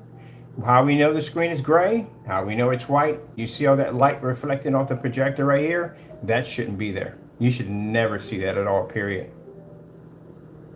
That's another problem I see.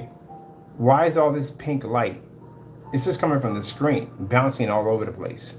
Same thing we saw in the demonstration, because the screen's not designed to absorb light.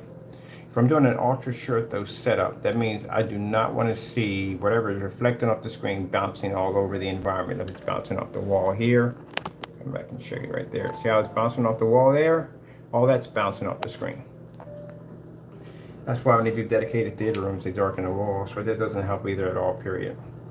I can do a dedicated theater room. I can make it all white. I put a black screen in there. None of that light's reflecting any place else. It's going to absorb right into the screen and we're done.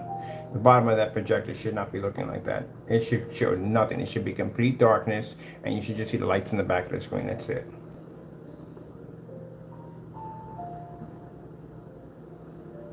So all that can be picked up in the demonstration that fast, that quick.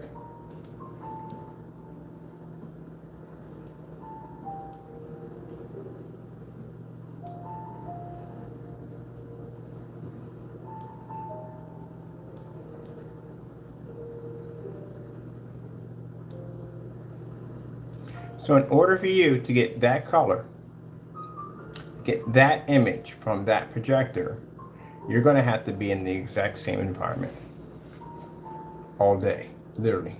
That's why if you notice when you watch the demonstration that very little of it was shown with the lights on. Majority of most of the demonstrations will be done in the dark. That's a huge, major red flag right there if you're watching demonstrations on ultra short throws. If this screen is designed to be ambient light rejection from beginning to end, that demonstration be done in a fully lit environment. That's how it should be done. It doesn't even have any lights on. Even at nighttime, there's no lights on in there. It's completely dark.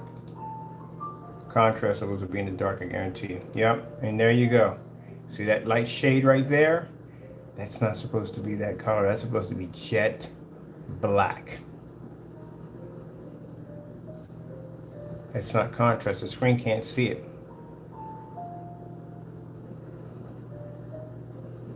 This is what I tell you. This is the things you got to watch out when you watch these demonstrations. When they do a lot of in the dark and they're trying to show you contrast. I'm not trying to disrespect the guy's video in any way. I'm pretty sure he's an expert in his field, you know. But from what I'm seeing in the demonstration, that projector is failing miserably. Number one, like I said, very little videos were done with the lights on. We show that the strong points of that projector have to be done in the dark, and that means you're going to have to be in the dark in order to get that image. And on top of that, it's not pulling a 100% contrast level because that's gray and that's not black.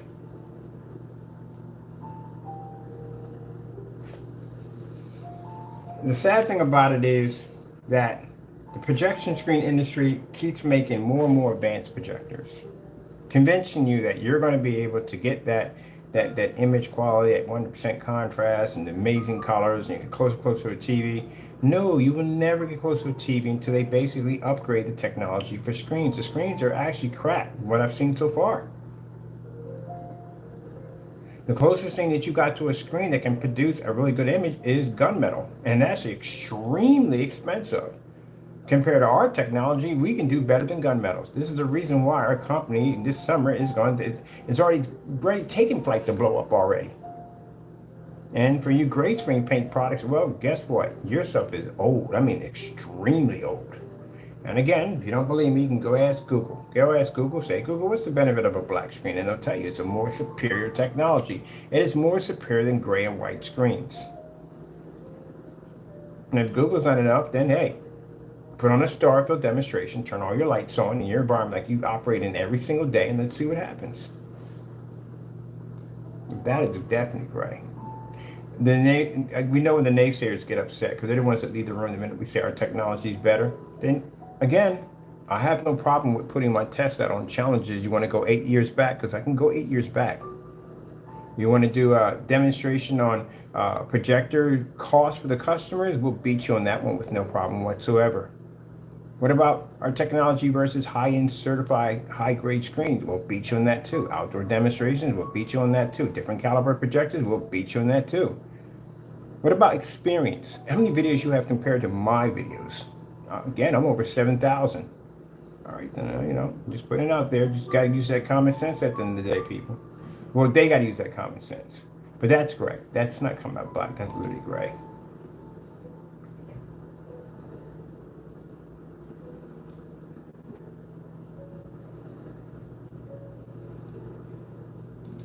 I never could understand this. Why are you so close to the screen? Why?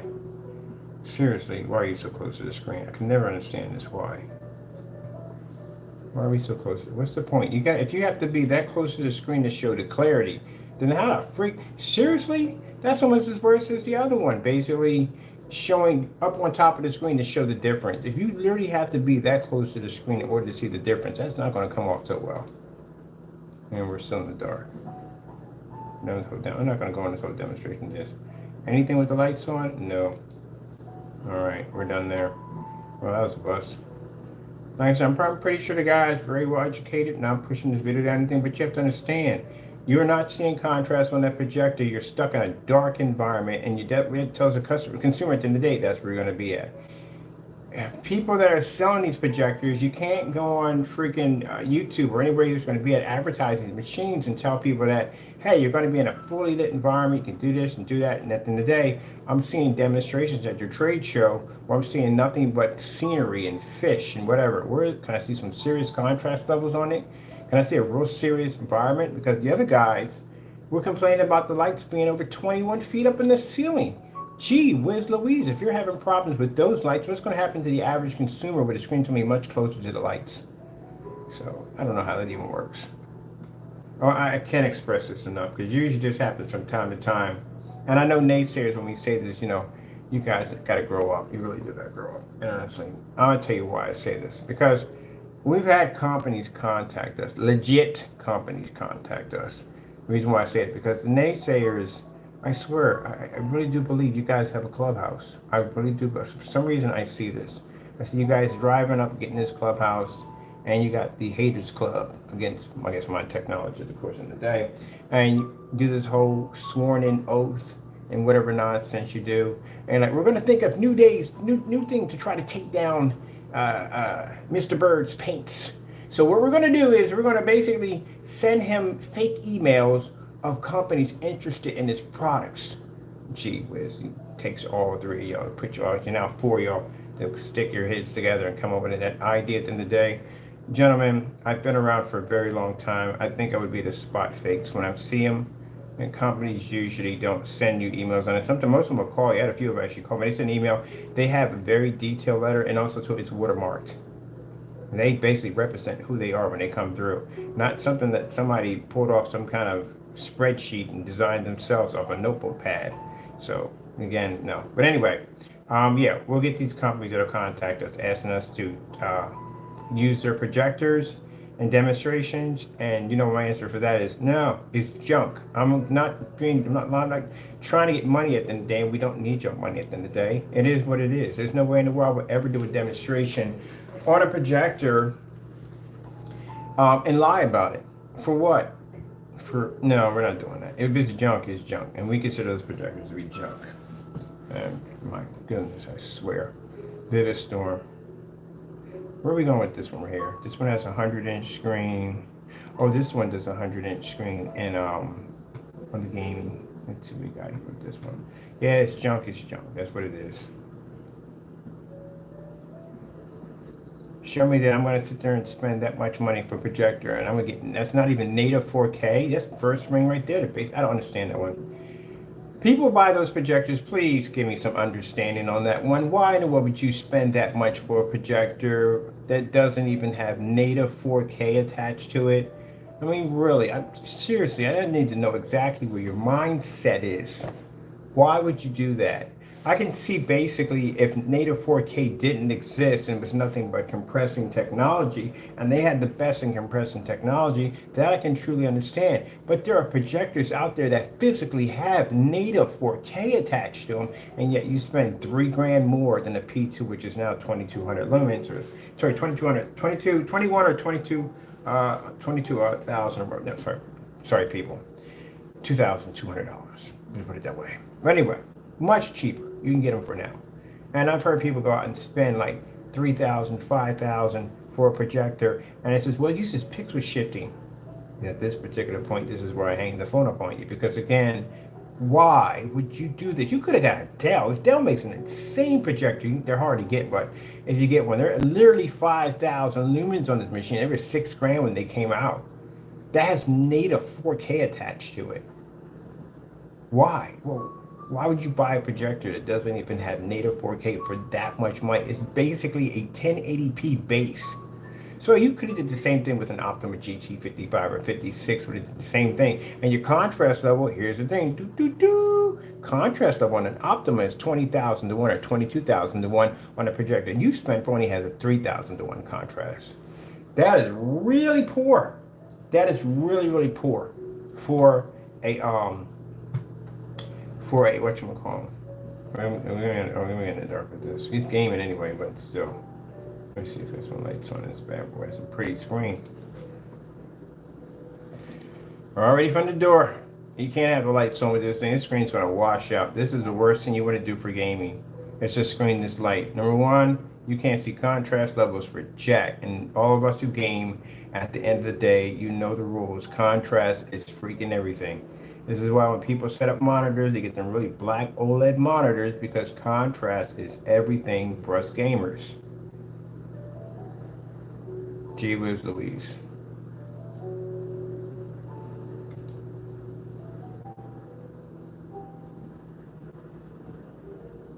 Oh, we're not doing this today, are we? With the fake mirror. I don't know why they do this. I never could understand why they take a flashlight and they go over top of the screen to show that it's ambient light rejection, but yet you put it in a dark environment when you're done. Don't get that part at all, period.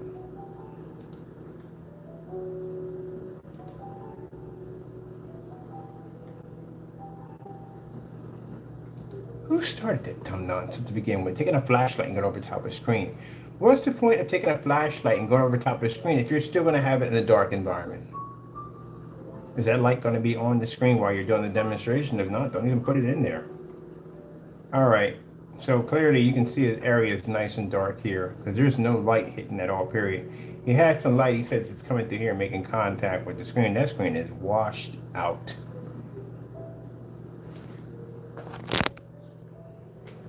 Look at his hair. Look at it. That's all washed out. That is completely washed out. Look at the background. See how dark it is. If that much light put in that area, would have been well illuminated than that. Oh, man, I tell you. I had a quarter for every time.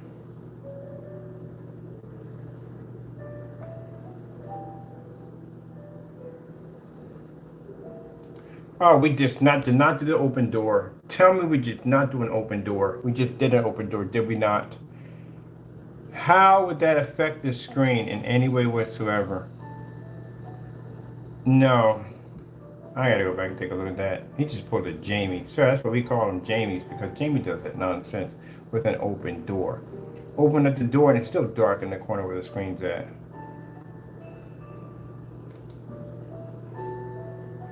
Tell me where that changed anything at all, period. It's hitting the back of the screen.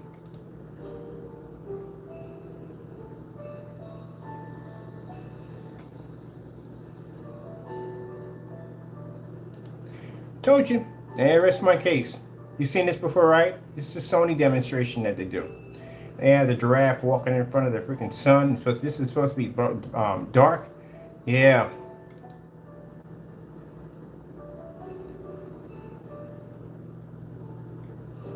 I've literally done so many demonstrations, literally. No. This should be the one where the panther's face comes to the screen. Yeah, it should be the one where the panther's face comes to the screen. The cheetah, or whatever they call it, comes right to the screen.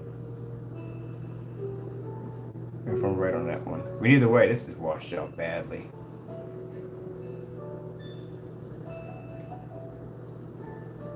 Now, of course, he's going to get a better improvement than the white surface behind him, because white screens don't pick up jack.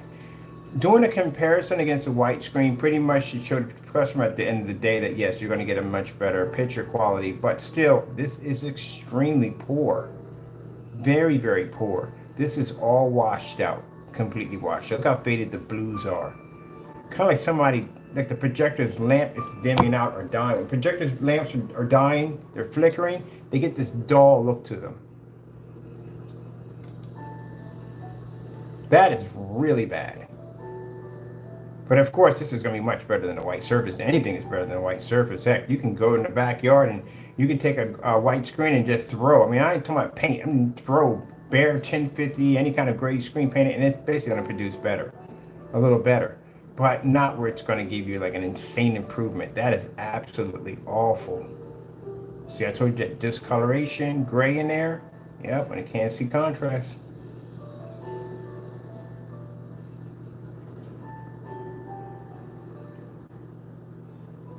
That's awful. That's really bad. Usually, I had a TV that looked like this one time. It was a showroom TV that they have in the window, and they give you those for cheaper. But you have to realize this is a TV that's been getting hit with sunlight all day long, so basically it damages the screen. Everything comes out bland and dull looking. Never forget, I got this screen for a window display. It was cheap. Get it home. Turn it on. I was playing Gears of War. The blood looks so bland. Like Gears of War blood is freaking vivid and bright and colorful. But it was like everything was so washed out. And I was like, yo, there's something wrong with the screen. And the guy was like, where'd you get it? It was a showroom screen. So, oh, he had it in the window, so sunlight was making contact with it constantly and damaged the screen. So I went back. It was cool. Got me another one.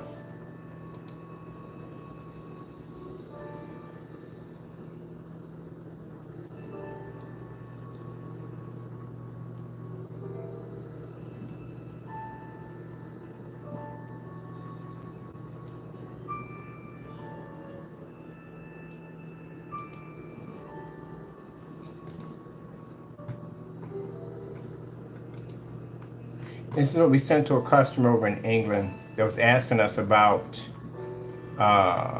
motorized projection screens. Just one of the demonstrations we sent out to them.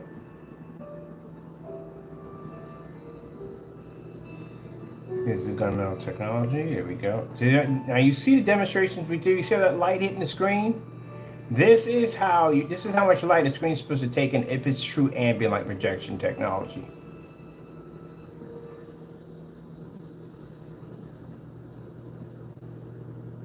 Here we go. Okay, how we doing up there? First things first, my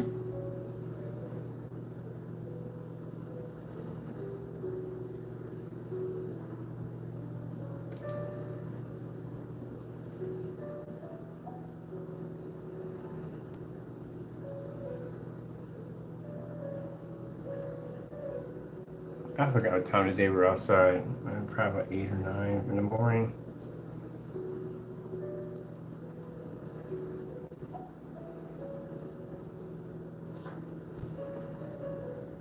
So, to the sometimes we talk to the naysayers, the ones that say, "Oh, it's not impossible." Do you see that giant grid sitting underneath the screen with over 70 video demonstrations on anything you could possibly think of? This shows my experience in this kind of technology. We have literally the most demonstrations on and off YouTube.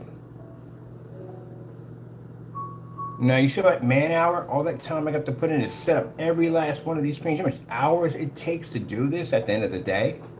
Sorry about bumping the camera. It's a lot of work. It's a lot of freaking work to get up early in the morning and do this. I built that stand right here. See right here? See right here. I'm gonna bring it down some. I'll wait to the video.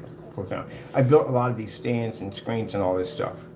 So you mean to tell me the man hours and time that I put in that you guys don't even think of at the end of the day? By the time you're asleep, I'm already building and designing, creating new technology, building environments. You got a nerve to come on. This is why we're going to court. You got a nerve to come on here and say that this is how my product looks. I put more time on my work than anybody else. I put my work in. I put my time in. The reason why is because we know why they do it. They're threatened. And if you felt that they weren't threatened at the end of the day and you say you're not threatened, then you could do all my demonstrations. But you can't do them. And since you can't do them, that means we're a threat. Now you see how I roll that screen up? There's no white wall sitting out there. That's like in the afternoon and me watching Despicable Me outside. That's on a $68 eBay motorized projection screen. Actually, I did a $68 screen. I used it to beat a $3,000 Darkstar 9. Now see how sharp an image is supposed to come up? That's how it's supposed to look. This is what we sent over to the customer. Because they were asking us about using a motorized projection screen outside.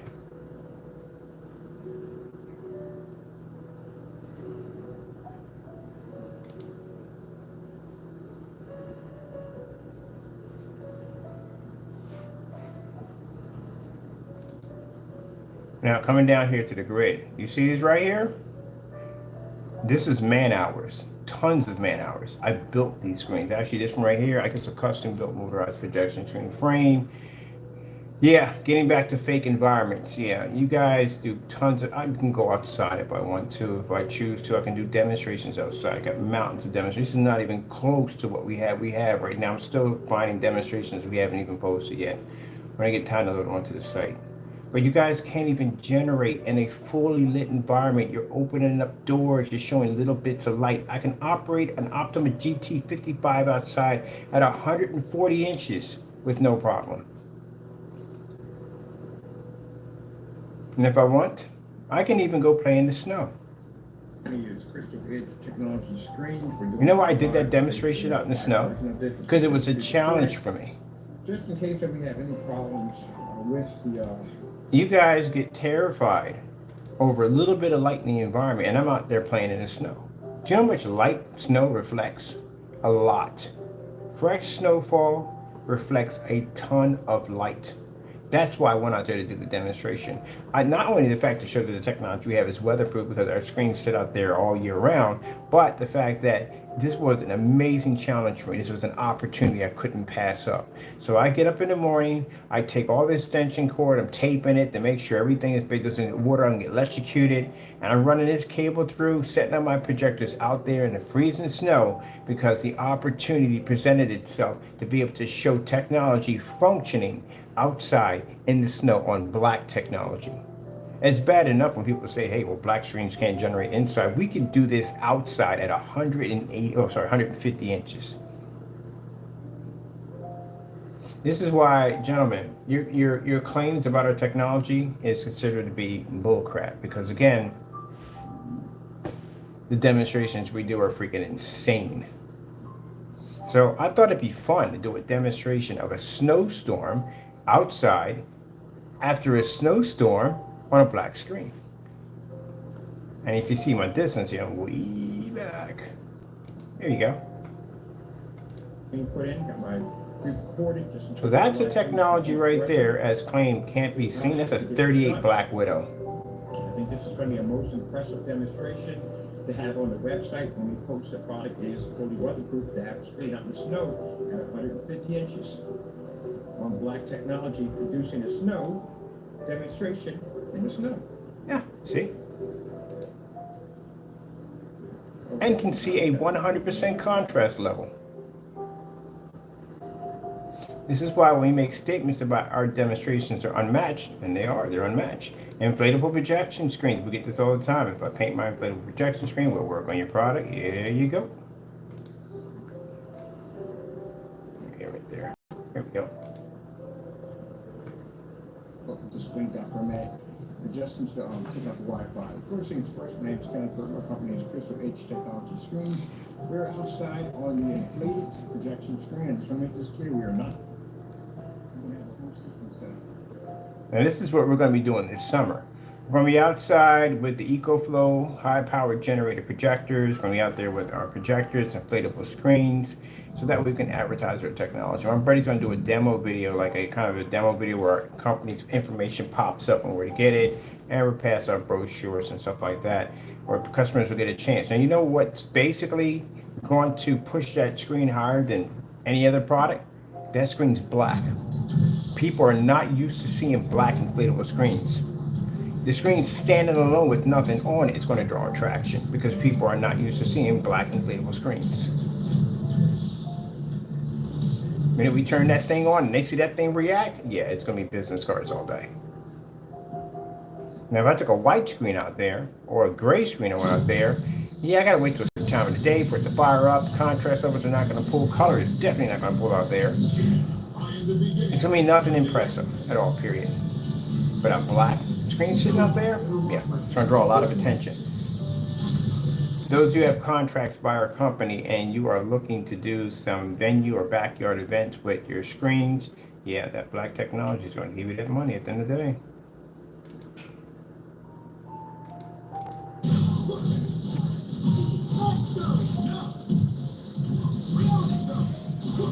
Just like TVs.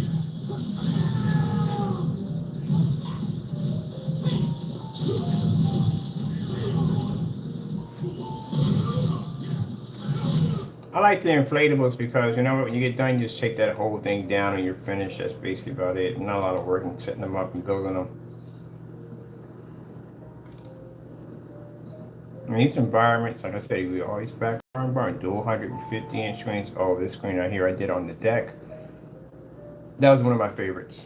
That was a 100-inch Elite screen. We converted it to an outdoor screen. That would have to have been my favorite. Very nice, cozy screen. When I get my tiny house, I'm doing the exact same screen all over again. That's on a 720p projector, by the way.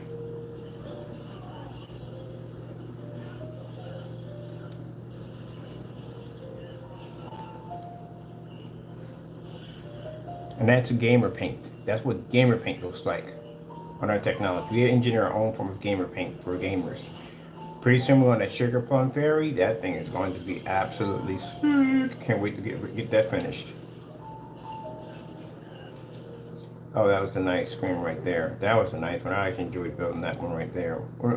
No, that's the fixed frame screen from Elite Screens. We didn't build that one.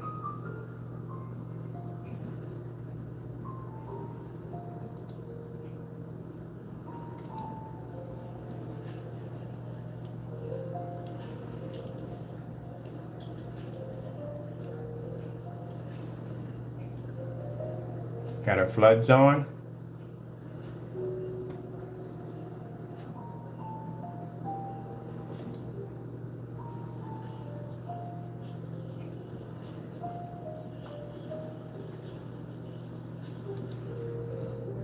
Summertime's coming up. Good thing about we got this won't be available. Well, this is no needs are available anymore. But anyway, we are going to convert the gunmetal technology with the ability to be used outside.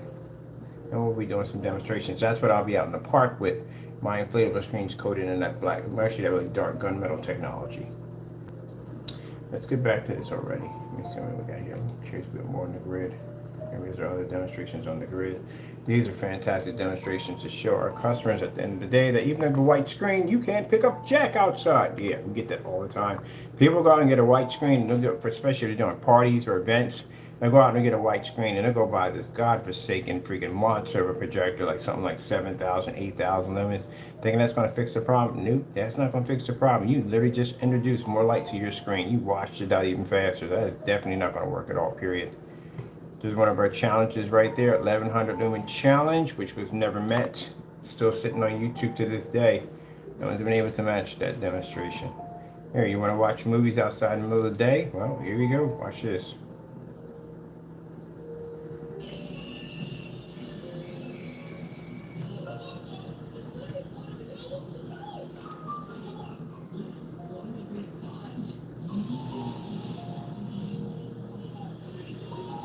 The screen's 180 inches. This is Supreme 8. This is why I'm trying to be rude here, but when I tell the naysayers, look, man, I can go back in my past and I can bring up technology and demonstrations that you can make them challenges. I can literally make that a challenge for you. You couldn't complete that inside. It's a 180-inch screen outside, and I can watch a movie without the screen washing out or fading. Still maintain 100% black level contrast, so everything pulls up, screen doesn't wash out, still there. And you guys are inside in these fake environments, and you can't get a screen to pull on an ultra short throw. This is why I talk about the industry being a joke at the end of the day. That is not real technology. You're being lied to at the end of the day. So I can go back to a Supreme 8. You know how old Supreme 8s are? We're at 57s now. That's an 8 right there. I can go back and show you a demonstration, 180-inch screen in the afternoon, watching a movie. And you got people that have 5, and keep in mind the projector I'm using is a Sony projector that I got used off of eBay for $300. And you got people with $3,000 and $5,000 projectors, ultra short throw kissing the screen, and you can't pick up and you're sitting in the dark. That's a crying shame. That's a crying freaking shame right there. And the sad thing about it is the consumer who's just learning, the person who's coming on is getting that real movie theater experience for the first time is getting tainted by that dumb nonsense. My first experience in home theater, having that giant screen, that experience is nothing like it. The first time. Anytime I meet a customer, like, first time buying one, like, yes it is. Man, I envy you. Because that feeling that you watch it on the giant screen, you don't watch everything on the giant screen, everything's insane, you want to watch it, but you want to make sure you get a good picture quality, and you don't want to spend days and nights painting in the screen on top of that. That's the one thing I don't like about that particular fellow, Danny, because what I don't like about his demonstrations is, bottom line is, again, it's a lie. Oh, there's so many lies in those demonstrations, it's not even funny. And again, the environments where the screens are sitting are a little brighter than the other one, but still they wash out all the same. And then on top of that, what's more concerning, what's more disturbing, not only the fact that images are not theirs at the end of the day, and that's another fake thing at the end of the day, fake Google images being stored off Google to make your images look more something more than they're not, but the fact that his product is majority water. So you've got to consider the fact that if his site ever did open, which it never is always closed, how much of that product did you pay for that's actually water? That was a lot of water in that container. I didn't see it at first when I was doing the demonstration, and then I had somebody kept replying about watercolors, and I was like, what the freak do you mean by watercolors? And somebody said, look, right there in the video, you can see where he picks up the pail, you will see that that's majority water, and gee whiz it was. Majority water. So you're spending $160. How much of that is paint, and how much did you just pay for that's actually water? You know, that's why I said the lies that they tell about the distill system, you know, he puts this distilled water into it, and it basically acts as a delivery system to keep the paint from basically, or he said it's not a paint, but anyway, but keeps it from drying out. That's an excuse just to drop water into it. So basically you can thin out the product to give it a skin-like kind of texture to it. And then on top of that, the reason why you have to do multiple coats on it, tell me if I'm wrong here, is because you thinned out the product so badly because there's so much water in it, the first and second coat won't take it. That's why it requires multiple coats. It's the equivalence of basically trying to paint a room with cheap paint versus good high-end paint. Good high-end paint, you're going to paint it one time and you're done. Cheap paint, you're going to do multiple coats over and over and over again to get rid of that gray primer that's pushing through on the other end, whatever color you're painting at the end of the day. That's what you're going to be going through. So that's why you have to go over the screen multiple coats. And it's a layer building system. I must have counted 23 layers on the second, 13 on the first. I forgot the rest of them. But yeah, you have to pass over that screen over and over again because it's not taking. Those little bubbles that are popping up saying it's the bubbles are basically releasing oxygen. No, they're not releasing oxygen. That's literally water bubbles that's beating off of the screen because it's not mixing well because there's so much of it in the paint. That's why. That's all it is. And it's going to come separated. Of course it's going to come separated. It's got water in it. It's definitely going to come separated. That's definitely going to happen. That's just the polymer is getting heavy and sinking down to the bottom. AKA, you put too much water into it. There's water in the product to begin with, and that's the paint separating to the bottom. That's all I'm doing. Trying to put a scientific or pretty much like a brainiac spin on it to make it sound like it's something more than it's not. AKA, that's what it is. That's like we have people that have really high IQs. And those, I'm not saying his IQ is high. We're not going down that road because anybody had a high IQ would have never went down the road to begin with. But bottom line is when people, I know friends of mine who have extremely high IQs, and when they explain stuff, like it'd be simple, basic stuff like, okay, my buddy Troy, question, Troy, why is the sky blue? Simple question, the sky is blue because the sky is blue. No. This guy has to break out freaking all these mathematical and signed equations, blah, blah, blah. And like, no, Troy. Trying to teach a friend of mine a long time ago, basically was this real serious nerd. I mean, nerd, Sheldon nerd, like he's one of those guys. And trying to get him out of that he had, good thing he had a lot of friends that basically that were pretty much more street, let's say more street, compatible, and put it that way, in a nice way of putting it. So anyway, trying to break him out of that mold of trying to get him to be sociable. Get a little wild sometimes, you know what I mean? Go to a bar, throw a chair. No, don't throw a chair, don't do that. But you know what I mean, have some fun. But for him, basically, his mother was really strict. And Nate says, if you want to use this and type it in some nonsense, don't do that at the end of the day. Everything's being sent over for court. So you at the end of the day, quiet. They like to take stories that I tell and they like to basically try to mock me at the end of the day, but all that stuff gets sent over to court anyway. But anyway, let's talk about this real quick. But anyway, so Troy didn't have social skills for jack. He didn't have them. You need social skills. You need social skills in business. Say one day you have to give a presentation in front of a bunch of people. You have to have those social skills. You might need to communicate back and forth. Even though at the end of the day, I don't like to be bothered most of the time, I have social skills. I could jump out there, have fun, whatever, blah, blah, blah, blah, blah. Yeah, I got social skills. He just didn't have them. It was like being around a statue all day. I'm like, dude, you gotta learn to relax. And because his mother, he's the only child, his mother was conditioning him to be this freaking statue. So he got to hanging around with the Puerto Ricans, the Mexicans, Dominicans, and blacks. And Troy turned into a completely different person. Gee whiz. I don't know if we basically made him or broke him, but either way, he was something else when we got done. Guy had tattoos, freaking basically went to a couple of the car shows, some of the underground car shows, or drag racing. That's where June and them were taking him. Hanging out with Howard, like the marsh pits. Like Howard's a black guy who liked marsh pits. He's a big guy too, and he'd get in there and throw fists, and he got Troy into that. Troy was a very big guy, but he loved it.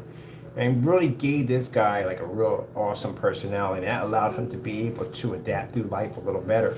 But yeah, and teaching him simply to say, Troy, when someone says, hey, why is the sky blue? And you just answer back, say the sky is blue because the sky is blue. Don't get into all that crazy stuff at the end of the day. I mean, it's fun and all to be smart and all. You have to be stupid 24/7, but there's a time of using the time not to use it.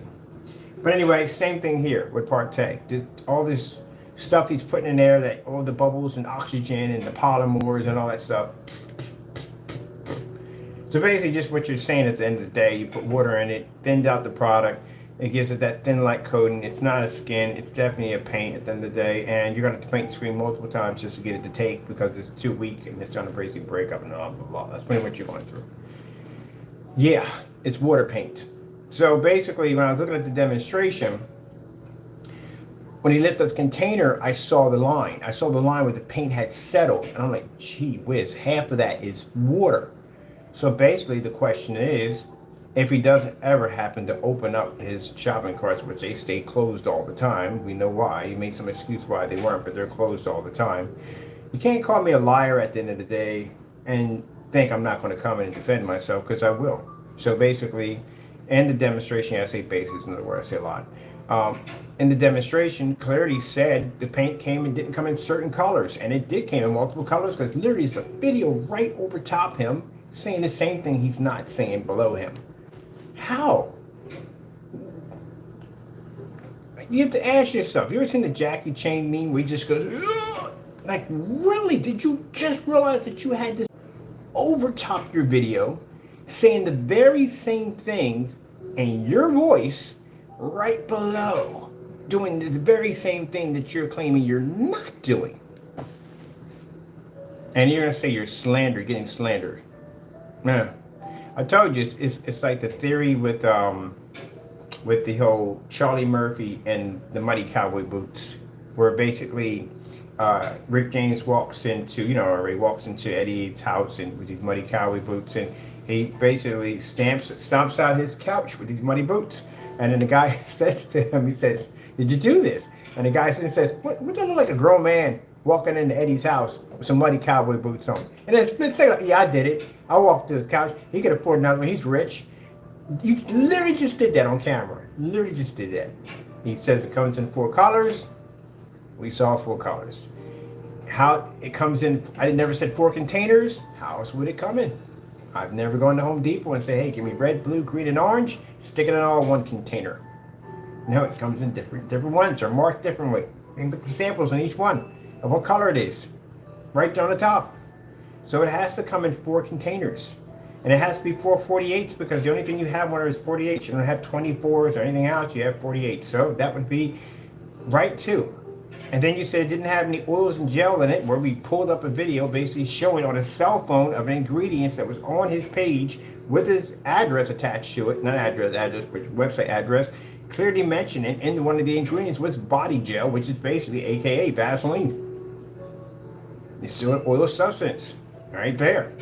I don't know, man. I'm telling you. And then basically, if you look at the first video with the chart and the paint and all, that's all based off the first video. So why in the world, bigger question, would you have your wife go in there and do the detailed demonstration if that was a complete lie and the second video was a legit video? Doesn't make any sense at all, period. They already do. For Halloween, you should go as Nixon. Seriously, if you lie, like there's no tomorrow. But anyway, yeah, that's bullcrap. All bullcrap. Bullcrap. Anyway, and then after you read through all that and watch both of those videos just to watch the screen match the wall in the theater room. Gee whiz Louise. Gee whiz Louise. I need to have it on a shirt. Gee whiz Louise. I like that. I need to have it on a shirt. But anyway, let's get back to this. We're off topic. We're way off topic. Let's get back on the path. It's all about the environments. Are the environments real? You got to ask those questions, people. You got to ask those questions. They don't want to answer those questions. You have to ask those questions. First question should pop up is the product. Has it been tested? It has to be tested. You have to make sure it's tested.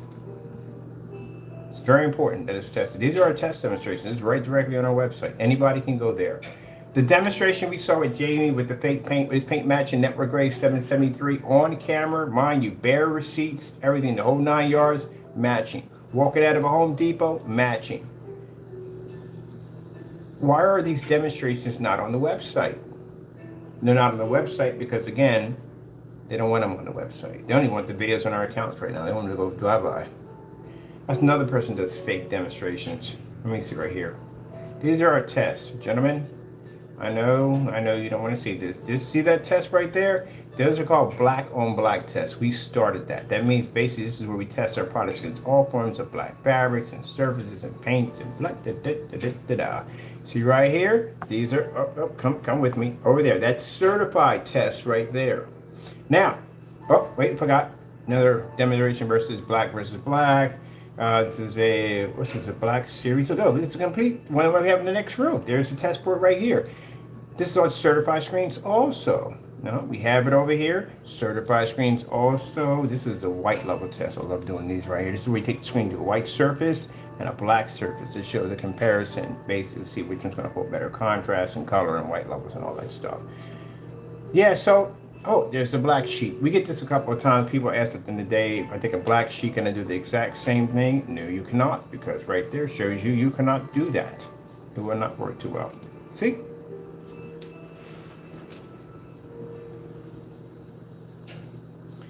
Now, the reason why we do all these demonstrations, like I said, customer needs to ask if the product is tested. What's the difference between a product and house paint and all that stuff? And on top of that, you need to make sure that the environments are legit.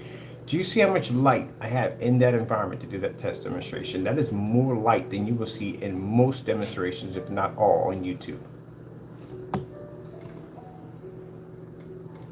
When you do a test demonstration, gentlemen, let me explain something to you. You're not supposed to be in the dark when you do this. See right here? This is a demonstration. We were asked about basically the difference between our black levels when it came to Dynasty paint, when it came to, oh, thank you, Jamie, for that one too. We use it a lot in our demonstrations, by the way.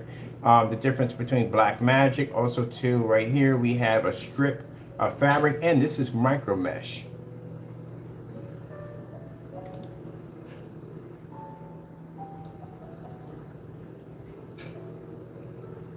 Now, this being our test, black versus black.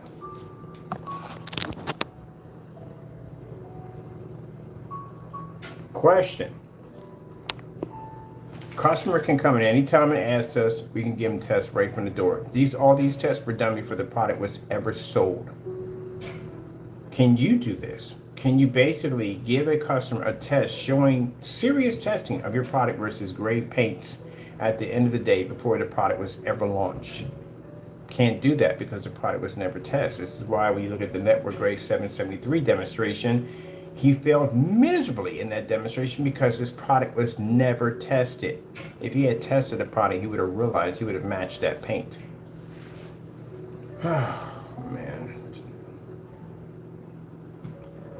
Crazy. Let's get back to the environment. So we're way off here. Look at all these tests. Oh, yeah, we have to do that. Certified white screen, yeah, versus our technology. These are all these tests we had to do.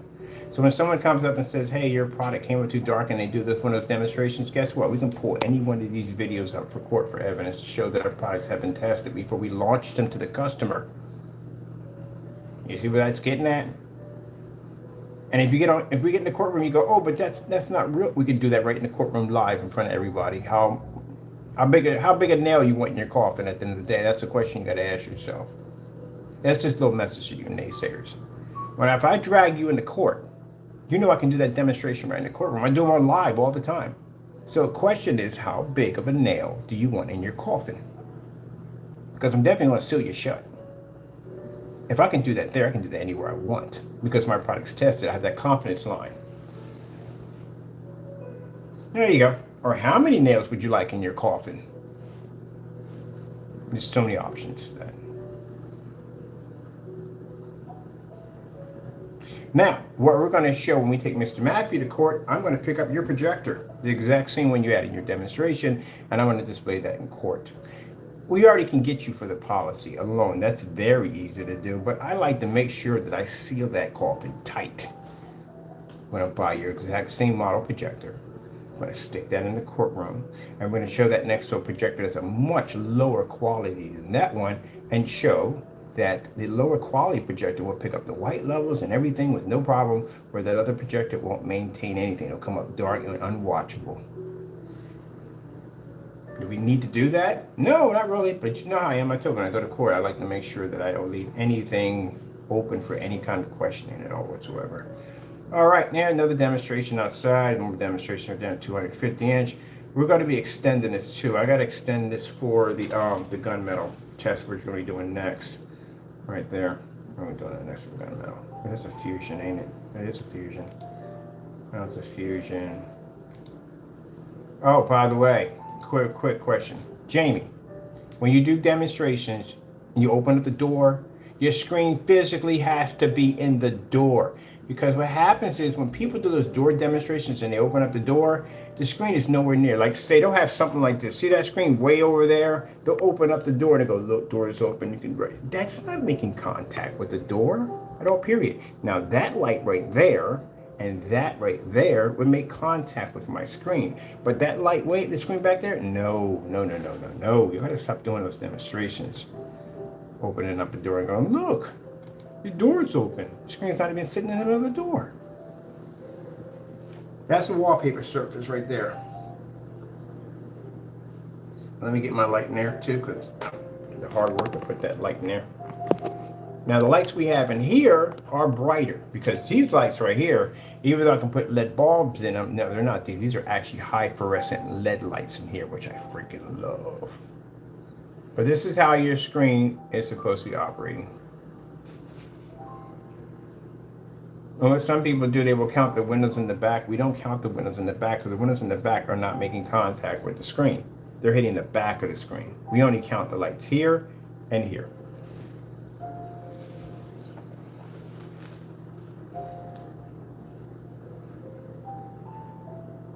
So when you're watching these demonstrations, this is what you should be seeing.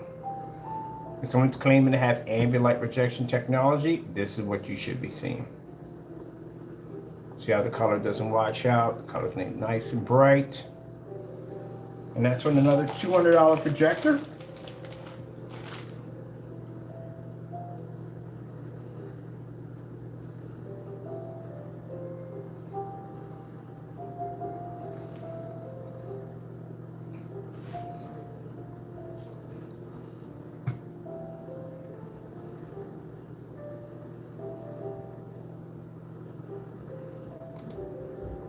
White level comparison tests. These are tests that we do. So we have to make sure that screen can maintain in that fully lit environment with all that light, and we have to do that against white surfaces and make sure the screen can maintain its color and contrast wise in that level. White levels have to be bright enough. The screen couldn't maintain high enough white levels, you wouldn't be to see any of this. It'd be too dark for you to watch. Perfect example. This test right here. This is a test. This is one of the tests you have to put a black screen through. So basically in this test, the screen's going to have to be able to maintain color and contrast, which is more superior to the white surface. But at the same time, it's going to produce a bright enough white level to be able to beat the black surface. The black surface is automatically going to maintain contrast levels. That's easy because it's a black surface. The problem it's going to have is being to maintain color. You do need white light in order to operate color.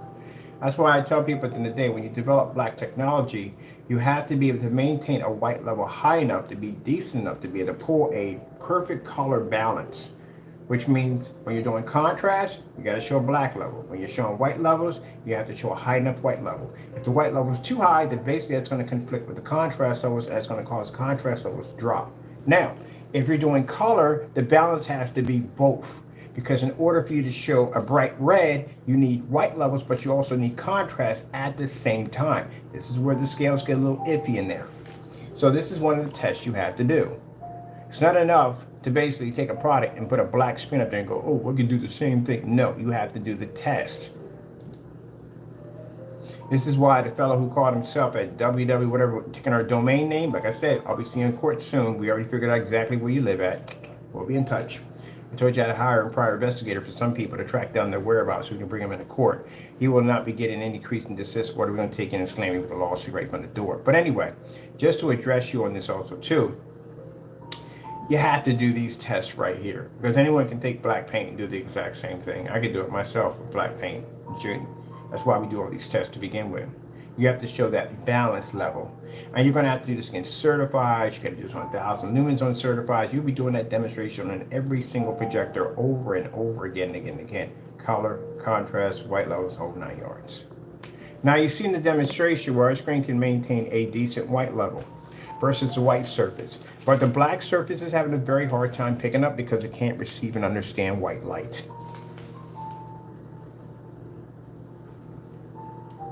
Also dropped my entire test demonstration page on his channel and told him to back it up. I'm still waiting. Still waiting for a few things. But I'm still waiting for him to see the demonstrations. We've been checking his channel. We haven't seen anything yet. So I guess you're not me. Now see how we're showing off the white levels? So our white levels are maintained. See the surface right here. This is Dynasty paint. Jamie, thank you so much for that suggestion. And this right here is black fabric. Now anytime we see a screen that comes up dark that's claiming to be ours, we know what it is already, because this is the results we get from any screen that can't generate white light. We know it's black paint. Or knockoffs, because knockoffs come off the same way. Now let's go over here and let's do we get some more white levels here. Oh, demonstrations are anyway. We're gonna do a color pattern test. Right there. That's what gets me. The hours and time that I put in. Look how much time I put in on this video. Look at that. That's crazy, ain't it? Hour and time, the man hours and time that I put in to do each one of these videos to make sure my product is properly tested. And you freaking jerkers are gonna come along at the end of the day and go, oh, one video, this is how it's done. Yeah. Well, you hope you can back that up, because it's not. Some people are gonna be literally losing their entire livelihood in court. It's gonna be pretty bad. So you see what this test is? This is called a white level test. Oh, sorry about that. Also together. Here we go. That's a white level test demonstration. So the only thing that's being displayed on this surface is white levels only. So we can show that our white levels come up high enough that not near to the white screen, that's not going to happen, but high enough we can see the screen with no problem. But basically the difference between our product and a black sheet or black Dynasty paint. All right, let's go over here. That's one of the tests for here. Certified demonstration, which shows our product's worth and technology, which shows that our screen can knock out 9 certified screens with no problem whatsoever. Do you have any idea what this technology is worth? It's worth a great deal of money. These screens are extremely expensive, and this technology can knock them out and make them turn gray, because our screen is a physical black technology.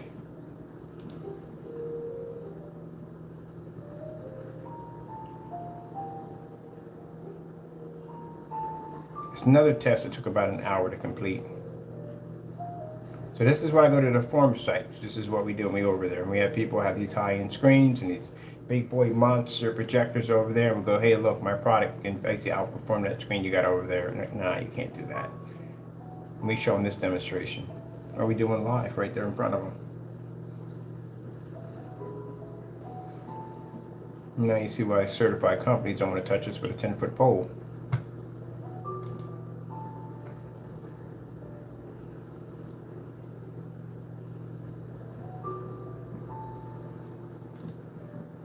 Certified test. Here we go.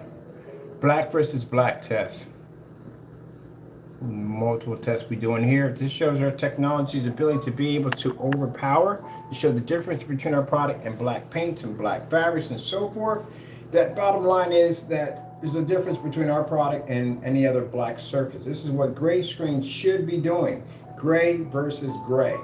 If we can do these tests with no problem, where are your tests at the end of the day? How many demonstrations do you see on gray screen paint products putting their products against bare, and any one of these gray screen paint products showing a difference? Can you show a difference between night and day? And keep in mind, the tests don't stop there. They have to do this demonstration on contrast, they have to do it on color, and they have to do it on white levels, and then regular, basically showing video basic demonstrations. They must be done in fully lit environments. They must be done with the lights out. You got to do it with ultra short throw. You have to do it with long throw, 1000 projectors, all different kinds of caliber projectors, and short throw, long throw, ultra short throw, and so forth. You need to have to do some of these outside. Now, if that sounds like too much work for you guys, then guess what? You shouldn't be selling screen paint. Because what I've seen in y'all demonstrations for tests, y'all take a screen and y'all will stick it in a dark environment and go, ooh, test is done. No, it's not done. See those certified screens you got sitting there? That's certified screens, all different forms of gray paints and stuff that we make and design and put right up against our own screens.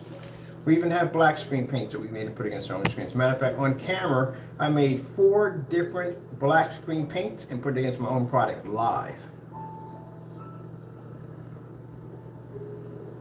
Have to be to do these tests, gentlemen. It's very, very important. Color pattern test. Against a white surface right there. Very hard demonstration to do. So that screen right there is going to have to maintain a perfect balance in green, which means it has to have a perfect balance of white and black in order to accommodate that perfect green. Where the black surface can't pick it up because, again, it has no white levels in it. You can't see it. You can't see white levels. You can't pick up that color balance when it comes from up too dark. And the white surface can't pick it up, period, because they have no contrast. You need contrast in order to see color. So I've been explaining to people for the longest time. If you have a gray screen can't see color. And the reason why it can't see color because it's not that far from a white screen. So it's going to be plagued with the same problems. You get a slight little hiccup, that's it. But nothing's going to be a game changer at the end of the day. This is why all these tests are important. These are the tests that you should be seeing when you request screen paint from these people who make these products. This is why I said if we ever decide to leave and go strictly just contracts only, then that means that whoever comes in after us to claim they have the same product we have, they're going to have to fill these shoes. This is why our product sells. Consumers going to come in and request the same test. Well, if you're just as good as he is, can you do it? Can I see some of these tests? There you go. I've raised the bar up high purposely. The reason why I raised the bar purposely, because if we get somebody that can come in and do the same thing we can do, then guess what? That's another amazing screen paint on the market for the customers. As long as he doesn't decide to get greedy and sell out and then charge you a lot of money, then you got to worry about that nightmare also.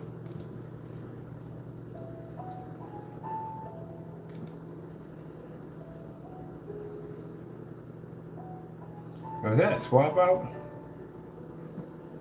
Swap out. What are we using for a machine? All right, we're in these environments right here having this fun. Let's go pop back over here where we're at. This one right here.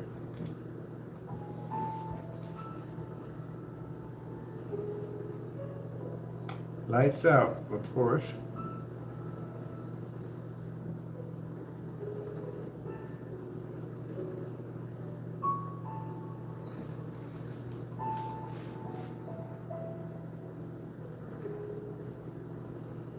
That color is still washed out. Now see, look at this right here. You can pick up on that one.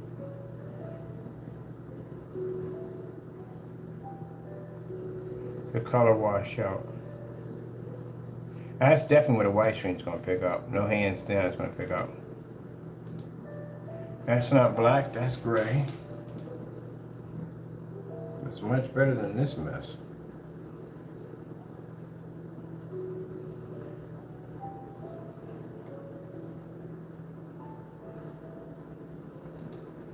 That's gray.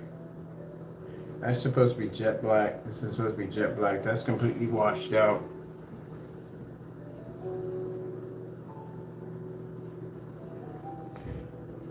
Okay, how much time do we kill on this? Woo!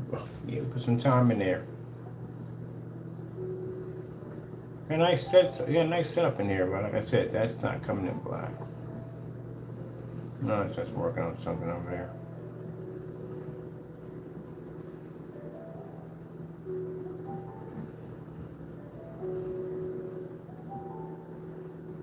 Always stick to bright colors. Always the bright colors every time.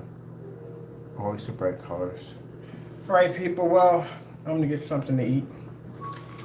For customers, consumers, look. First question you need to ask anytime you buy any screen paint from the door: make sure it is tested. First thing you need to ask. The environments, yeah, you can notice. Look at the environments; they're always going to be dark because, again, the gray screen has a very difficult time picking up in fully lit environments. They will wash out extremely fast. So that's something else you need to look at. Look at the background of the wall. The background of the wall tells the entire story of what you're really getting at the end of the day. It'll tell the whole story. And like I said, first thing you need to do if you're ever buying any gray screen paint products, any products, even from us, you need to request tests. If those tests are just now being done, that's a major red flag. You know, it's kind of like the equivalent of you getting brakes for your car, and then you're driving around with these brakes on your car, and you realize when you call the manufacturer saying, "Oh, well, we'll send you some test demonstrations we just did now." What do you mean these brakes were never tested? No, We didn't bother testing them. We figured whatever problems would come up, we would just fix it from there. That doesn't sound very confident, doesn't it? At the end of the day, you're riding around brakes like that. Everything you have in your house, everything right now is tested before you could purchase it. So how come your screen paints are done the same way? So that's why you need to ask those tests. You can make sure that you're not getting house paint. Sorry, we got to go down this road, but it has to be done.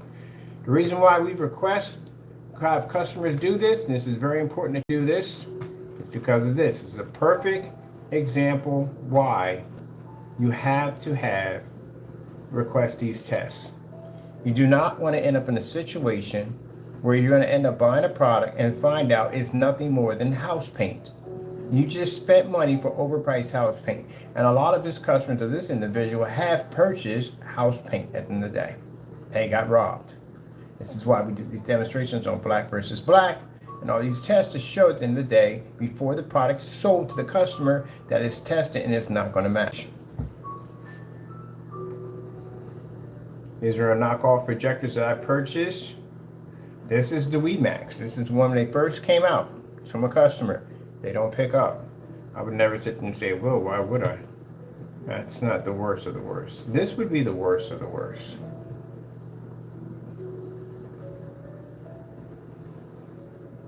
It's a question you need to ask from the door to make sure that you're not getting a house paint. Now this is a fellow by the name of, you got to mention it because you did it. It's your demonstration. Crow 1176, he sells screen paint mixes.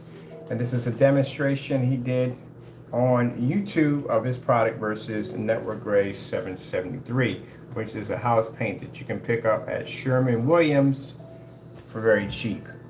It's very cheap to buy. Anyway, so at 23 or 24, however you want to call it, a gallon versus a quart he sells. Now the disturbing part about this is, does he still sell this on his website? Yes, he does. He still sells these products on his website knowing about these videos. What happened to the videos? They were removed off his account. They were marked private. We actually caught him actually trying to remove this last video and mark it private. This is the reason why we tell the consumer, ask us at the end of the day. We got tons of test demonstrations we can send to you. They're all time stamped before the product was sold. But when it comes to these individuals, you need to ask those questions. What's the difference between your product and house paint? It's going to save you some gas, it's going to save you some stress and some headache, and it's going to put some money back into your pocket. Mind you, these tests, when he did these, were done on a 4K laser projector, which shows you that it doesn't make a difference what projector you get. It's all going to match the house paint.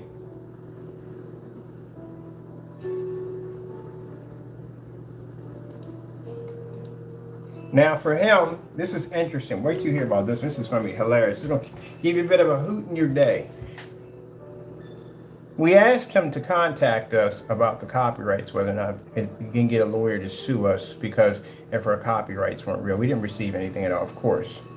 But he feels by us showing this demonstration is slandering him. That's funny. That's a carrying call at the end of the day.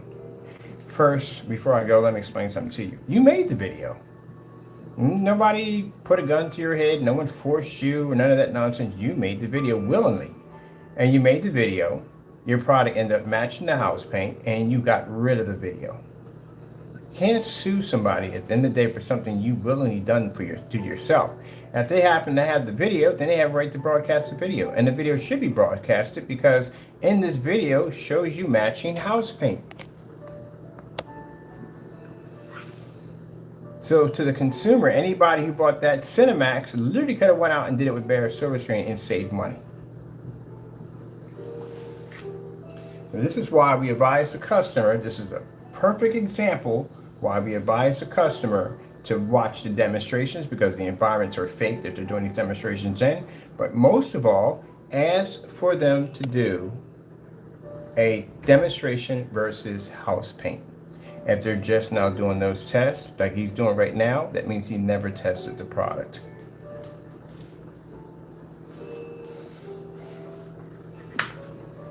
And again, I don't know why, for someone who did a demonstration to back their product up, as you can clearly see, he's explaining why he's not going to match the screen paint in any way whatsoever, or house paint. He had full confidence when he started off, which on doing these tests. So why are these tests not posted to the website? Well, again, he doesn't want anybody to see them. And even he's acknowledged. Once a video goes missing and a person gets very angry and upset over that video, they have acknowledged in that video that basically they messed up. Well, he did the video of the back of his products, and this is the reason why. This is the golden reason why we tell you to ask these questions. Perfect example. Those of you who are going to get into the field of making screen paint products, don't go down this road. Make sure your products are tested. You're going to end up just like this fellow. Perfect example goes two ways. Now there you go. He shows off his screen. That's the product that's painted in the middle. Watch it all blend in.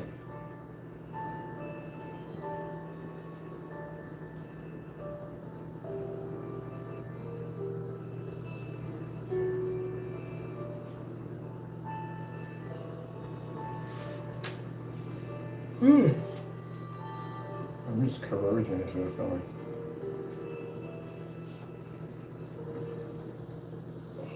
There you go. Perfect match. This is why I say at the end of the day that no customer is going to go in and back this guy at the end of the day. Now, those of you who find this offensive, well, at the end of the day, that means you support this nonsense. You support customers getting scammed at the end of the day and being ripped off for their hard-earned money. Mind you, when people watch this, they can see the count drop out of the room. So they can tell who's offended by this and who's not offended by this. So if this offends you at the end of the day, that means you support people who do this stuff at the end of the day.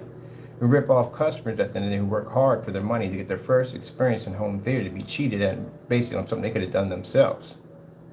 How many people that would be offended over that? Why would a customer be offended over this? Because they got scammed and they got cheated. Would they be offended over that? No, the person would be offended over people who support this nonsense. And they would be offended and they would be upset over it.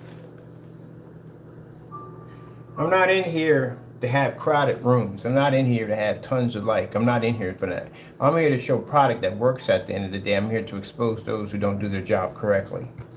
If that offends you at the end of the day, then guess what? You have no business being on my channel, because that's what I'm not about. I'm not a sellout. I'm not going to go here and promote projectors at the end of the day that I know that are crap because a few extra dollars are going to hit my account. We don't do that over here. If you got caught doing something you weren't supposed to be doing, if it's something that basically I can be able to help the consumer out on better ways and teaching them how to buy screen paint products and what to look for, then yes, so be it. People get all hyped up about YouTube, talking about, oh, but this, I'm not about that clout hype at the end of the day. It don't work for me on that level. If I were to lose every single subscriber because they were upset due to the fact that I'm basically trying to warn the consumers about these products, and so be it. Don't care. I'm going to speak my mind. That's what I'm going to do. And if it means at the end of the day that I can save a consumer from going down and having this headache at the end of the day, then so be it. That means at the end of the day, that kind of rids me from people I don't want on my account to begin with. Anyone who finds this offensive or basically this person is exposed for the dirty stuff that he does to customers, leave the account. Get off now. I don't want you on here.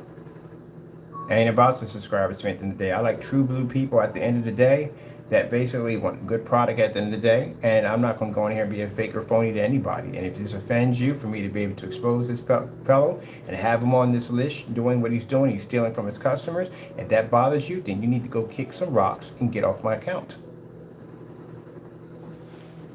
I'm not into that, all that nonsense at the end of the day. I can come down to one subscriber. That don't mean anything to me. I still will make paint. I still will have money coming at the end of the day. Understand, people, all my blessings come from God. That's where they come from. So my company will continue to flourish until he tells me that it will flourish no more. But I'm not going to come out here and be a fake and a phony to anybody. If it ruffles the big companies at the end of the day that I talk about their products should be, if I'm spending $5,000 for a projection screen, I would hope the screen can pull up in a fully lit environment such as our technology and we do the exact same thing. But again, if I don't see it, I'm going to put it on blast. And if you're out there making fake screen paint products at the end of the day, and I'm going to tell my customers, you need to ask for these tests up front before you buy these products, and that offends you, then you should not be selling screen paint products at all, period. And if anybody on my channel who comes on here and feel that, oh, they find that offensive for me to basically to protect customers from that nonsense, then unsubscribe and get off. I'm not in here, people, at the end of the day, to get whopping among the subscribers and millions of likes. I'm not into that at the end of the day. I'm in here to basically produce my product, show it off at the end of the day, show people there's something better out there that they can have at the end of the day. I don't promote this nonsense. And this is absolutely outrageous. I feel sorry for that customer who went in and painted that 200-inch screen on his wall to have that thing wash out so badly.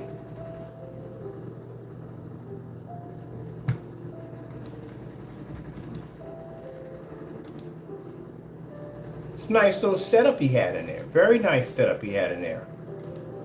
And he just downgraded that 4K projector to pretty much nothing.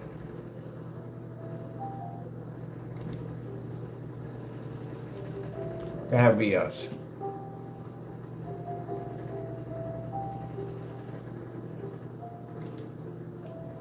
That would be him.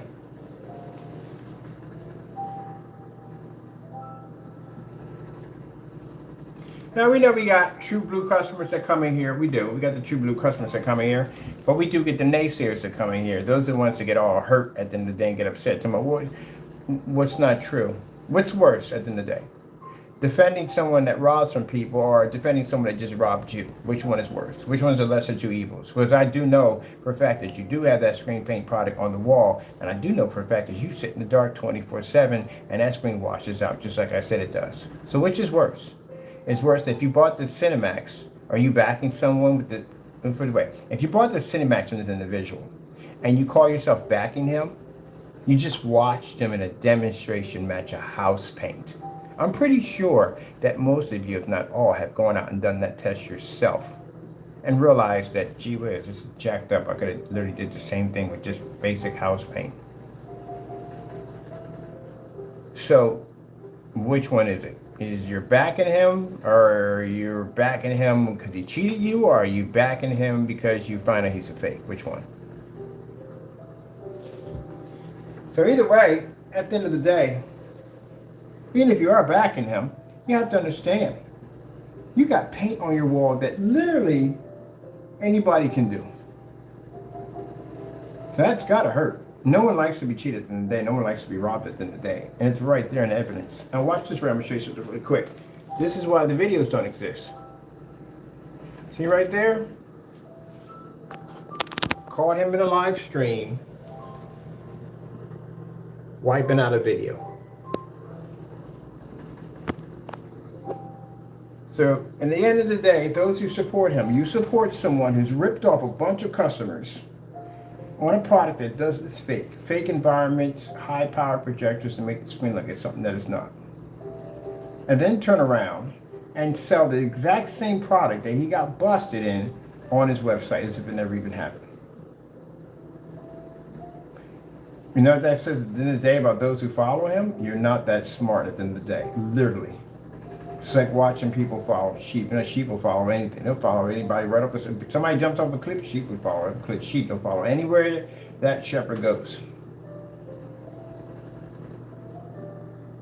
If the shepherd is intelligent, he's smart and whatever, then the sheep basically gain knowledge and they gain basically respect and dignity. But if the shepherd is a complete idiot, guess what the sheep become? A complete idiots. Because a good shepherd will see the cliff and move away from it, knowing that the sheep will follow him off the cliff. But a shepherd who has no common sense would walk toward the cliff, fall off of it, and the sheep will go with him. So you follow a shepherd that will literally walk you off a cliff. It's good theory, ain't it?